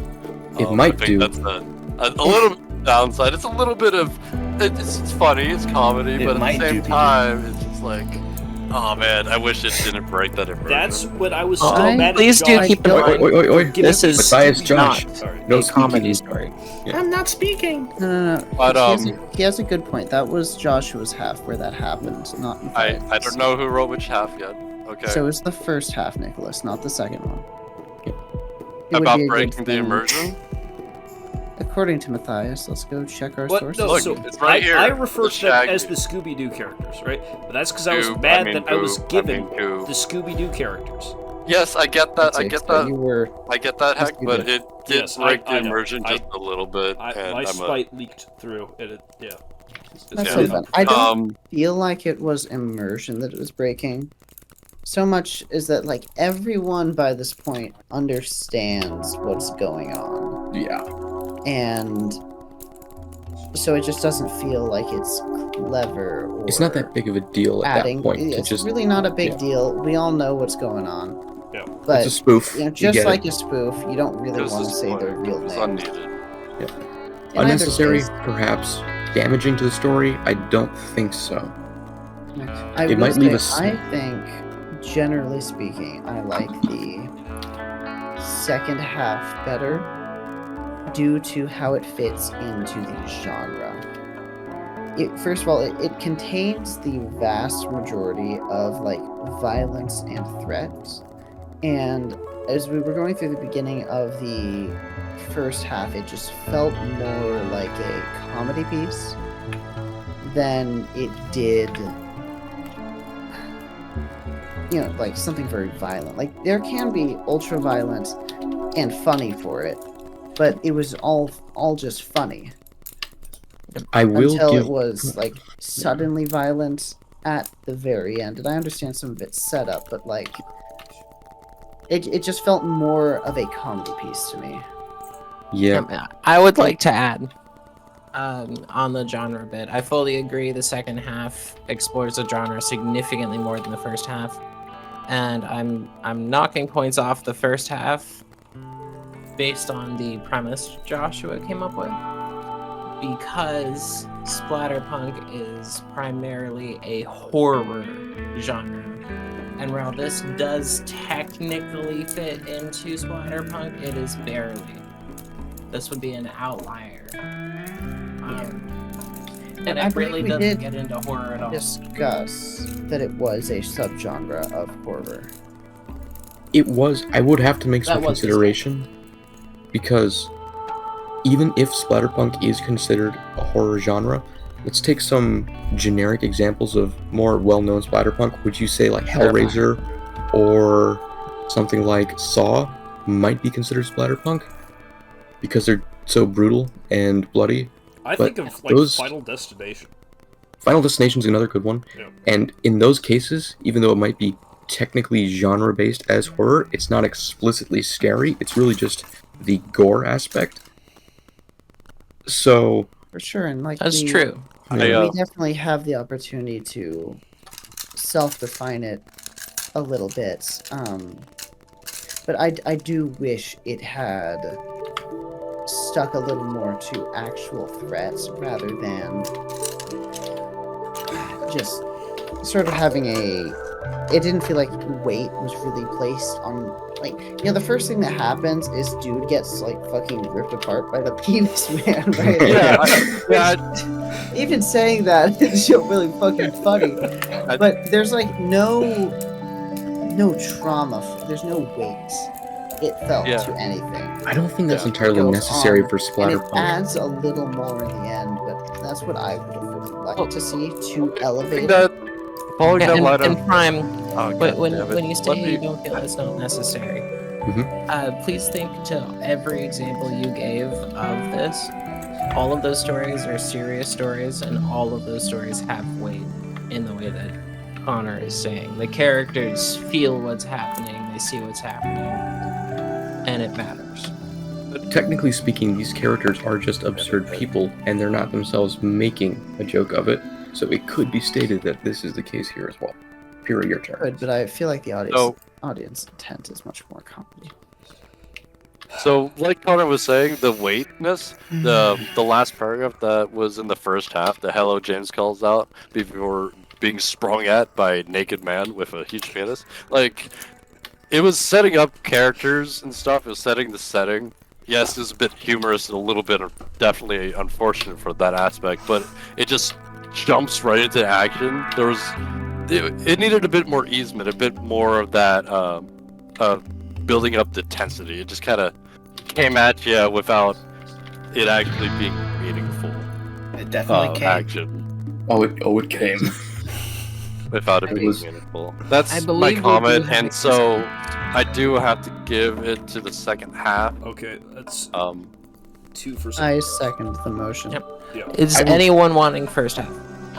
I will specify. Well, I am trying to make some points for the first half because I don't think it's that egregious in the manner that it separates the actual genre from the comedy. I don't think it's that big of a deal. I do have to give it the second half, primarily because the addition of the Cannibal Porn Stars from Outer Space ride that had cannibal porn stars on it I thought it was a good idea. That was a good ride, and the deaths that you did for that was pretty excellent. It was creative, I thought and the descriptions of it tie into the story. I thought the descriptions of it were a bit better done than the descriptions you had for the violence in your half, Josh. That's the only reason I'm actually voting for second half. It's just the detail.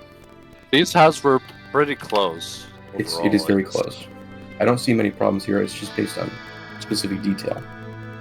Time was not in my favor. I either. want you all to I understand know that we've been doing this for so long that the battery on the little microphones is almost out. All right. All right. Let's move on to Hard Boiled, which is written by Matthias and Iffy. So the two of you, sit back, relax. The rest of us shall judge. This one, I'm giving it to first half immediately because of the creativity. I cannot... I don't see how this is even a discussion, honestly. It goes to Matthias easy. But you... Yeah. Yes. We can hear you pretty okay. Okay, awesome. I'm just not really sure where the microphone is on the bigger deal. No, you're good. But, Hold on, I need it. It not only sets up the world building and whatnot, the puns are amazing and wonderfully entying in a way that leaves you guessing as to whether this is actually just birds or Yeah. it's like, or it's just, really descriptive and thematic and using really interesting avian motifs is just wonderful. Pira? I can't hear Connor. Not unless I don't breathe. Having that issue. You're at maximum volume. I can't change that for you. I will be That's honest, fine, same. You don't need to. What? It seems like you can hear me just fine. I can hear you just I fine. can hear you as well. Alright. Glad you guys can hear. Why can't you and I, Oh, Fire? dude, What is wrong? I with can't us? hear because It's my probably because allergies. we have What better is quality wrong headphones. with you? That is That the is why, question yes. you need to be No, asking. Connor, it's because Prime and I have better quality headphones. That's Okay, why. here, let me try doing a little thing.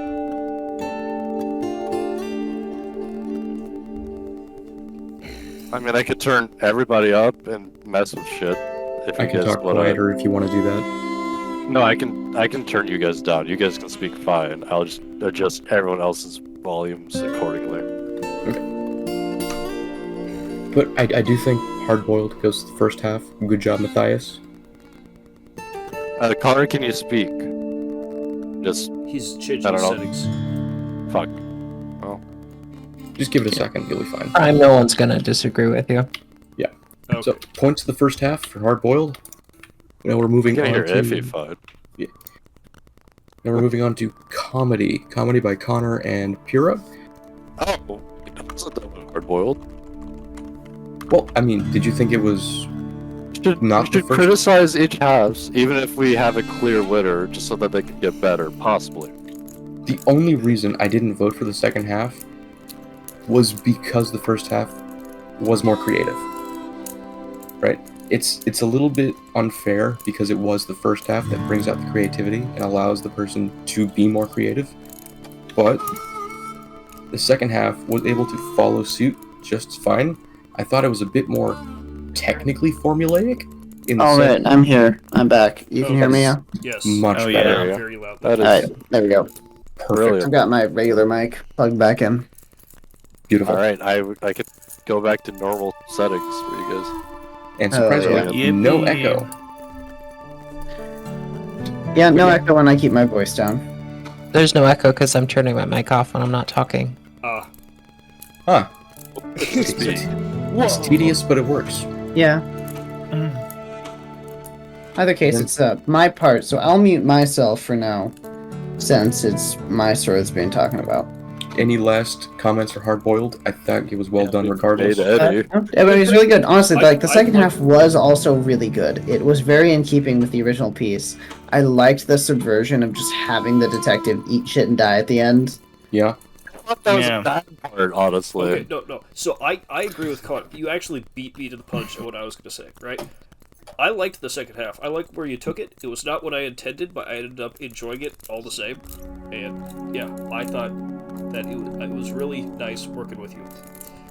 Yeah, and it also was good for the length of the story and to be able to explore the lead up without having to have a longer drawn out ending or one that was too condensed and didn't feel like it fit with the pacing of the rest of the piece, given it's the innately short time that we have. But that was clever. Just anything, Pira or Josh? This was a good story. I'm gonna finally vote, and I'm gonna say the first half, it was brilliant. The second half also continued it really brilliantly. The twist that you have was a really good twist. I would have loved to have a little bit more reasoning with the twist, personally. Just the one that was given about you've been replaced was a little bit disheartening for me, but that was literally it. Having them die was alright, for sure. It was a time issue. Yeah. It was a good story. Like, you matched the style really well. That was impressive because the world building in this looks very professionally done. Oh, it's very good. All the diction here was great. The world building as a whole was awesome. I really enjoyed the story. I wish I had more critiques other than the one that I gave on the second half. I really can't think of any critiques that I would be able to give, because as far as I can consider, this is better than I could do. So I can't really critique it. It's just a good story, flat out, all the way through. Maybe accent work, but honestly, like, it's just so good. I think it very clearly wins this writing game, and I would easily. love to see where it stands in a future season 2 voting episode, where we include the category of best among winners. Will this stay the best story of the season? Quite possibly. With the pace we're going on this episode, I don't think so. I think we're gonna cook with future episodes. Maybe we'll see. I just feel like this one, like it just came together wonderfully. This one did. Yeah. You guys. Either case, yeah, we'll see great, guys. when the episode that has already came out comes out. Yeah. How that goes. So let's move on. I think we're gonna go talk about comedy, and by that I mean I'm not gonna talk about comedy. I'm gonna mute myself so Iffy can talk. Shut the fuck up. All right. A little brutal, but Hey, that's just how like this the works. story, I ain't got no filter. Speaking of no filter, I wrote it comedy. out of him. Oh dear. Fuck. So I really liked how I was not expecting for the actual giving of the curse to be in the story when I read the prompt. And I think that was executed really well in the first half, like how the person actually got cursed. Yeah, stepped on a little Faye. Yeah, our Why'd roots you of say it like that, Josh? What? Just keeping in line with the theme of the story, which is the atmosphere. That's all. I think the second half did a great job of continuing the rhyming and then extending it to go into the narration as well. Oh, that was a genius move. Intentional or not, that was very much just a boon for the story, adding it to the narration. That was everything I had to say. I am not decided on my preferred half yet. Okay. Yeah, same. I am decided on my preferred half, so I'll say it now just because of the way. I like the second half better. Really? Just because that it was able to actually express the curse in such a clear-cut and well-fitting way. It leading into the narration, as we already said, it was just kind of like a way to express the curse getting worse over time was hilarious. So actually, rhyming, I you go ahead. Agree with Brian, right? So, I went really back and forth on this a bunch of times, right? But you know, the curse kind of bleeding into the narration is one thing. Another thing is bringing back Mary in such a fun and natural way, right? Of course, it makes sense that she's a teacher when he's a hitman that specializes in killing children, right?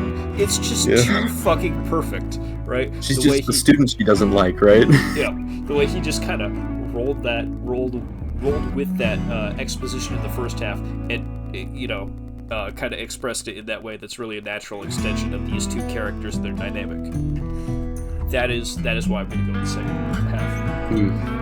I do think the writing was slightly more. I don't know how to say it aside from stable in the first half. 100%. But the creativity expressed in the second half does supersede that enough to for me to give it the vote for the second half. Like I said, it was really close for me, but yeah, I am gonna give the slight edge to the second half. Yeah. Josh and Iffy, what's your take? I was laughing at the first half more, and I really, really like how the story was set up, and once again, I do really like how how the curse was introduced and the introduction of characters, I think that due to the quality of how that was done, not to take away from the second half at all, the second half was also very good, but the quality of the first half is going towards that for me, I think. All right, absolutely. We got a split decision. Possible one. Oh no.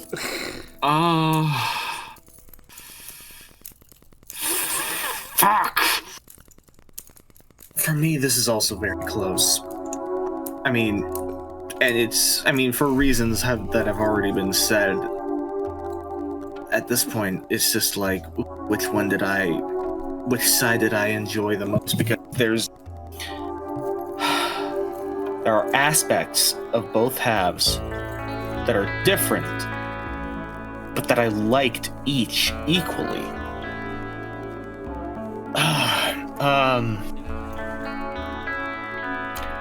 Shit, I don't know. I think I liked the second half more. Just because of the fact that because the one thing that I was not expecting, the one thing that I don't think I ever would have thought of, was the poetry bleeding into the narration, which has already been said. That, to me, was so fucking clever. I loved that.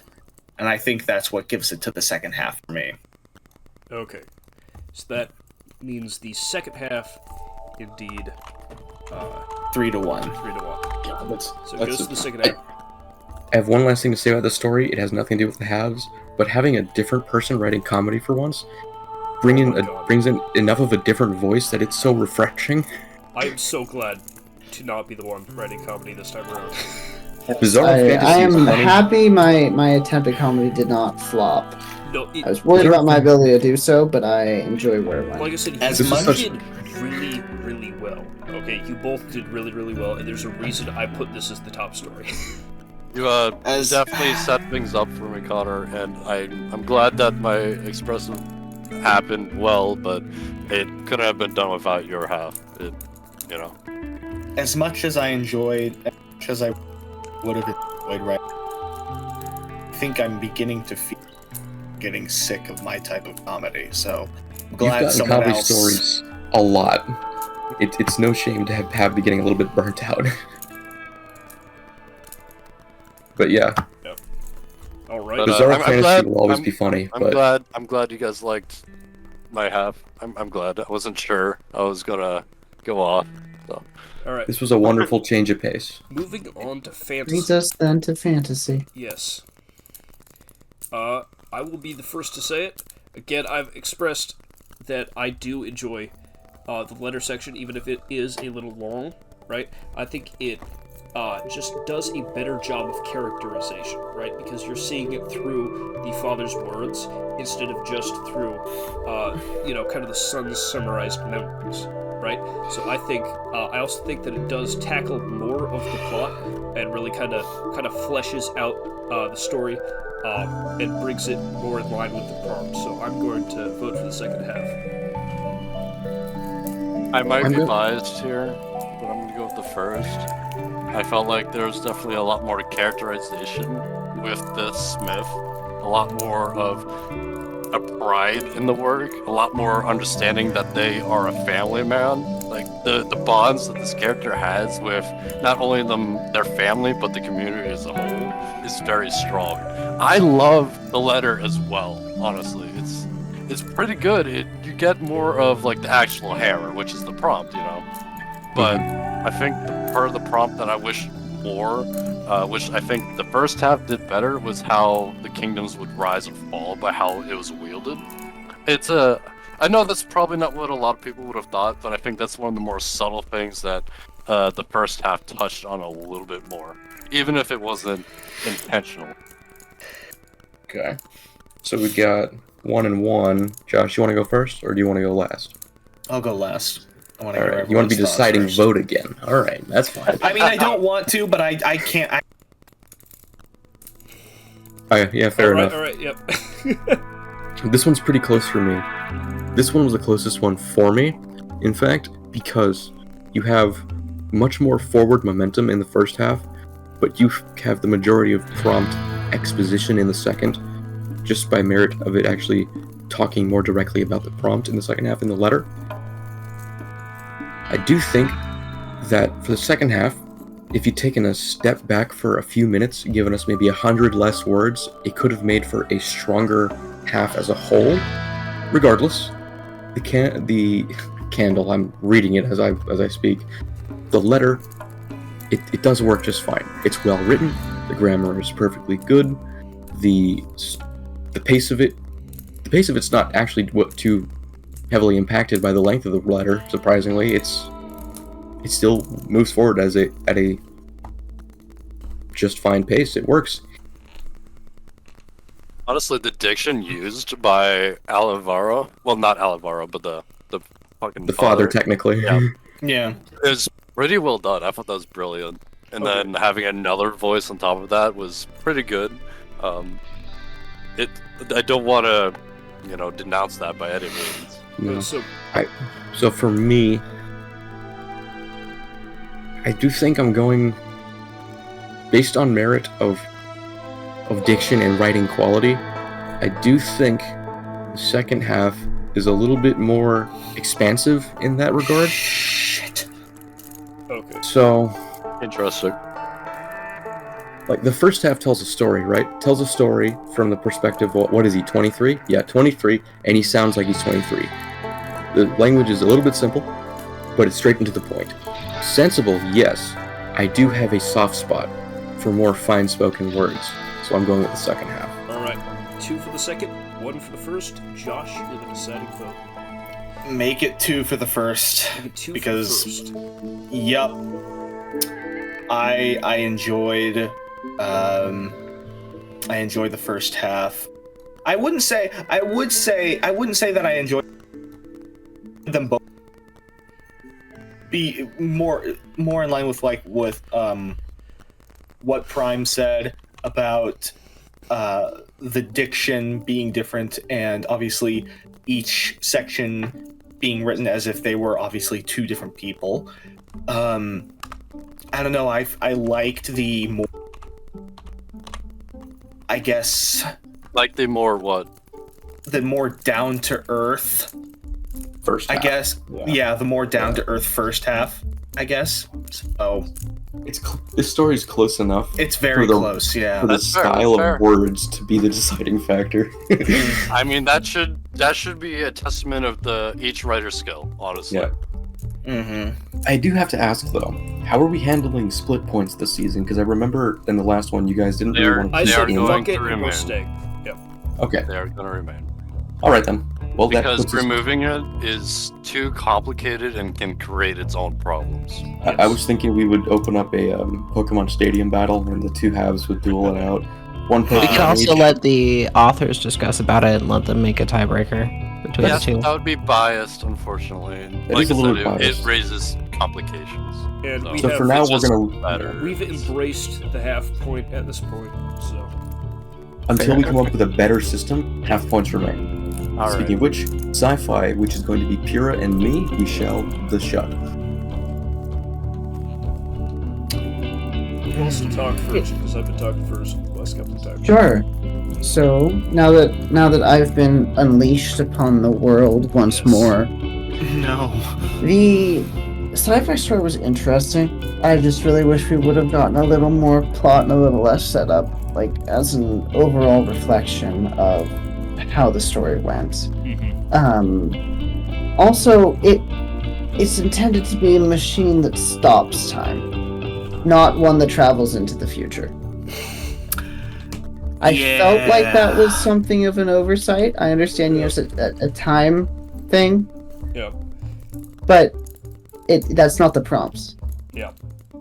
Regardless, that factors more into my individual scoring of it as a story. That's why I put it last. It just was not the correct story.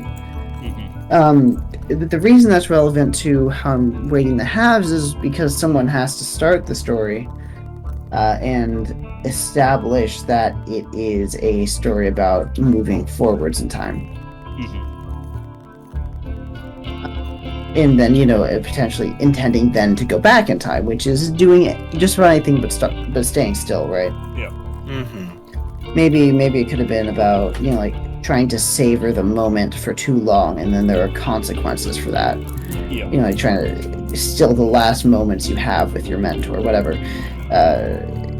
Be that as it may, I think I choose the second half because it is, it's working on what the first half had, and it got a whole lot closer to having more like central plot and exploration of the cost part of the prompt. It got a little deeper into the time travel itself, which I hate docking points for like setup.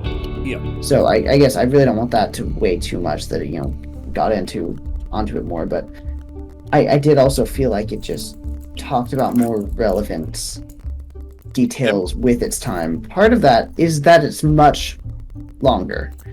Yeah. And so it had more room to breathe. But that is also going to be part of how I favor House of Stories, is like how much you were able to fit in there given the time. I know we all have different typing speeds and everything, but it's just like more stuff, which I like. I'd love to rule break here and speak, but I would understand if you guys don't want to let me. It's up to them. We'll cast our votes. Yeah, we'll cast our votes, and then you could have a chance to speak on it. Then, yeah. Yeah. And if that is enough to make us flip our votes, then so be it. No, I would love for you guys to keep the votes. That's all. Okay, well, let's vote first then. All right. But I'm gonna agree with Connor. I like the second half for the same reasons. I think that both halves were well written, and the second half copied the style of the first half as well. I'm docking points for the first pass for the same point Connor did. This is supposed to be a story about stopping time, and because the first half said it's about going to the future and going back to the past, the second half then has to follow that same thing without messing up the story. So it's not really the second person's fault there. I also am biased towards the second half because I just really liked how it ended. Big fan of the last two paragraphs. Yes. Oh, and Josh, I'm not going to give you a chance to be the tiebreaker. I also favor the second half because I do feel as though it gets a bit more emotional. It more concisely explains what is happening, and the ending is probably the best part of the story. For me, it's the complete opposite.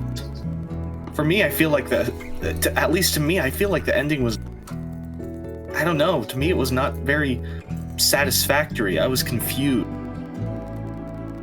It was only because of Prime's explanation at the end after the story ended that I was like, oh, okay. I do agree. His lack of time is what caused that problem. I do agree that it was a bit insufficient to explain it, but I'm more happy for the details that got us there. Yeah. Sometimes it's alright to end a story on a big mystery, and of course you don't always have time to speed up and get there. I find myself sometimes preferring a solid cliffhanger though to an overly rushed ending. You know what I mean? I guess, yeah. At least I would prefer it ending how it does now, rather than sacrifice the quality and other details for something that sort of beats you over the head with exactly what happened because it doesn't have time to allude to it properly. Yeah. Yeah, that makes sense. But Josh, which half did you end up liking more?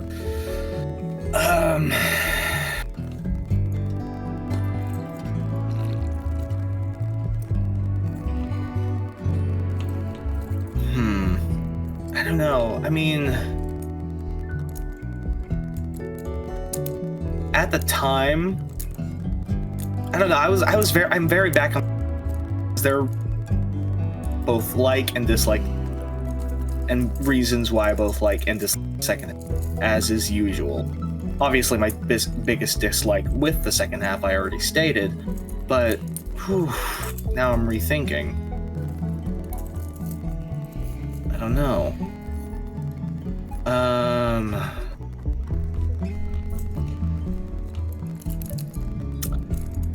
Yeah, personally, I think I'm probably gonna have to stick with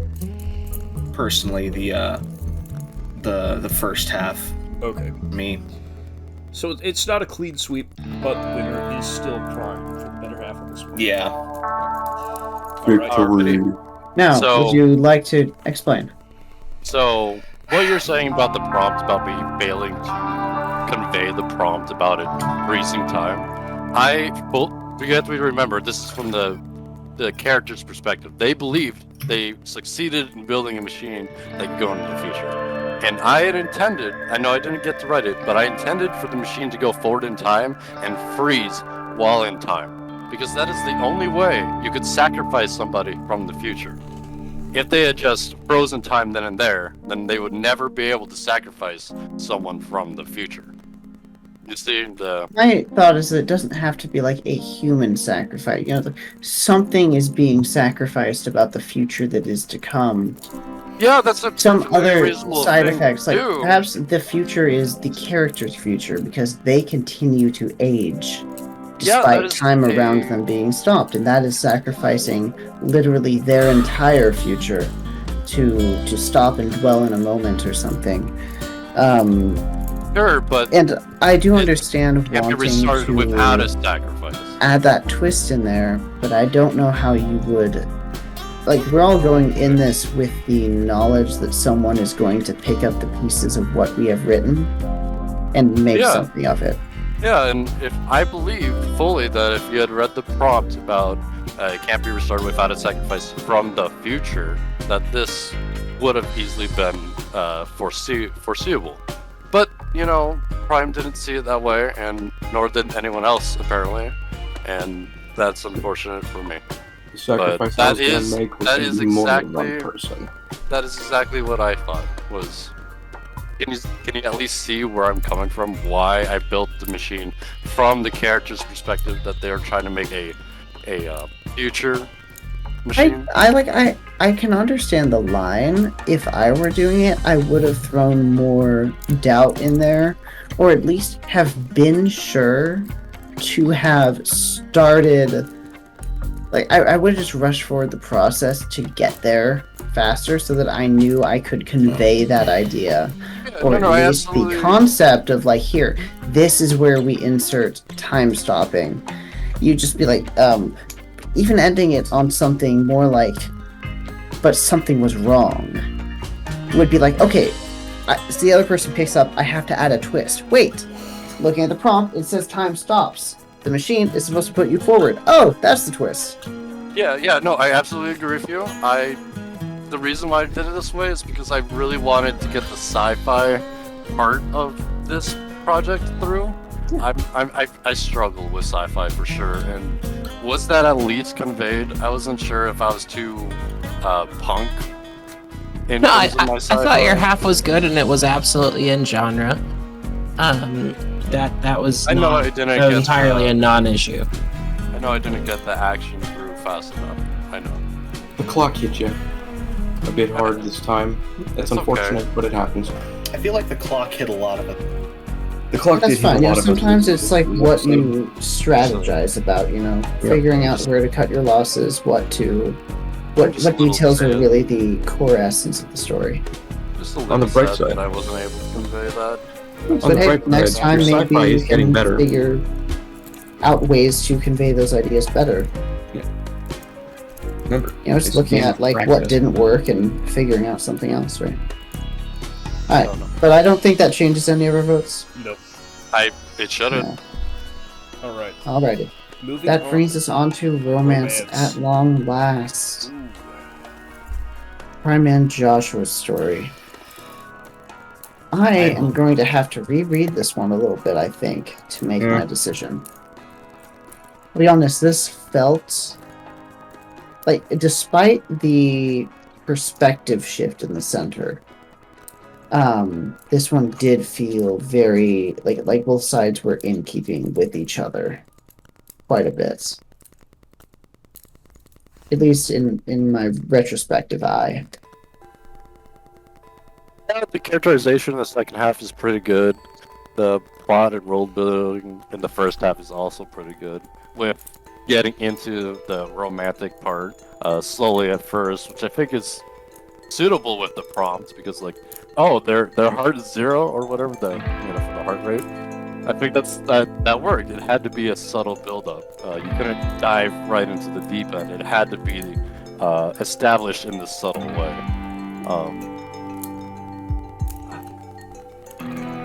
I got a question. How old are these characters supposed to be? 16, 17. Okay. We're in high school, you know. Gotcha. Old enough to drive. Oh, they're still in high school? Yeah, he said it was a girl he knew from his chemistry class. I did originally make it so they would have been older, but then I didn't like how it was going, so I changed it. From me, it was like I thought this. Yeah, You cut out. I guess the way read it as if that the was way I super read fast. that. Yeah. Oh my God, Mary! I guess I'm able to believe my eyes. Yeah. Anyway, honestly, when I pretty good. Your confusion's understandable. When I first started writing it, it was intended to be older, but then I didn't like how I was writing it, so I changed it to be younger because I thought it would make more sense in the way I was writing it.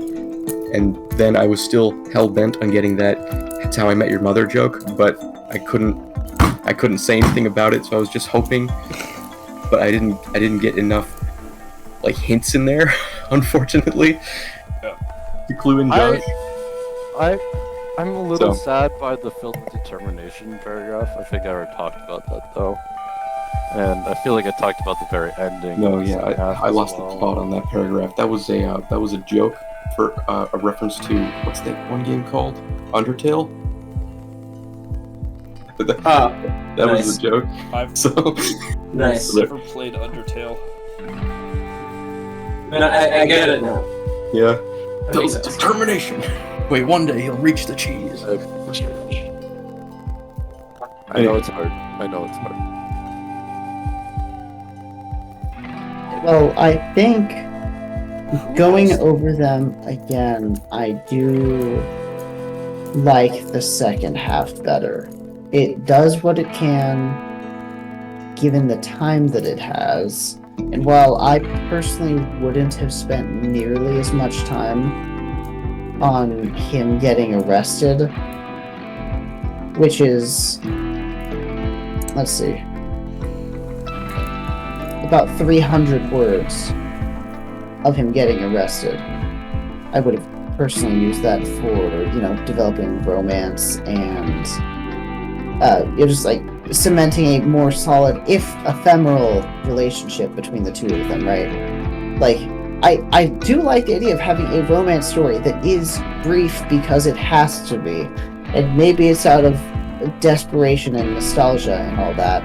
I like that idea a lot, and I think the story had great potential to explore that, but not the time or the setup from the first half to enable it, per se.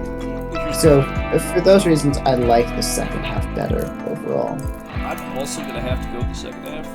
And while I do like, the whole dystopian setup that Prime is pitching, right? He did that last time. I feel like he just needs to write a dystopian story. Because he seems to be leading that direction a lot. Maybe we should add dystopia to the next genre list. But I would appreciate that. The first half is not romance, so that's why I got the second half. So I suppose like dystopia feels more of a setting than it does necessarily a genre, but no, it's more of a setting. I'm gonna go with the second half. I really like the setting development. Oh, you go first, Nicholas. So do I, I'm but sorry. I just don't feel that it fits the genre. But yeah, I do like the second half more. Prime, you did a good job. Unfortunately, the second half just nailed the characterization more, and the progression of the action scene was continued, and to have a good enough ending for sure. Meanwhile, there wasn't enough motivation in the first half for me to really care about it as much, if that makes sense. Yeah, I think what it comes down to for me ultimately is that when I read a story that I'm like, this could be improved. You know, I'm like a little sad for the fact that it will probably not be improved on. And the thing that I'm like sad for here is what could have been the concepts explored in the second half rather than the first. And so yeah, that's my overall vote. Matthias, you said you feel the same way. Yes. Yeah, Iffy. Yeah, I have a preference for the first half, personally. I think that it did a good job setting up the world with the prompt that it had. This genre may be romance, but you still have to work with the prompt, which is equally important. I forgot what the other. So it established the backstory between the two characters, and it established the world, which is admittedly a little bit of a difficult world to establish, given these specific details in the prompt. And I do think the second half could have spent three quarters of these words could be replaced with the romance story, and it was not. So I'm going for the first half on that. That's fair. That's fair. Absolutely. I was having a really hard time trying to decide the half on this. Maybe what your vote was, though? What's up? I was asking Fire to remind me what his vote was for. I voted for the second half. For the second half. Alright. So second half wins this one. Yes. We should have our scores. We do. Alright, so I'm gonna see if the bold will translate. So these are not the scores, these are just reminding everyone what we did what. I'm gonna highlight the better halves real quick, and then I'll post the scores. So it does not translate the bold, which is annoying. Well, otherwise, You can italicize things by putting it in beside stars. You can do a that's what I'm plus. doing right now. What about a plus sign on the better half? I'm italicizing. Alright, there was a tie that was for fantasy.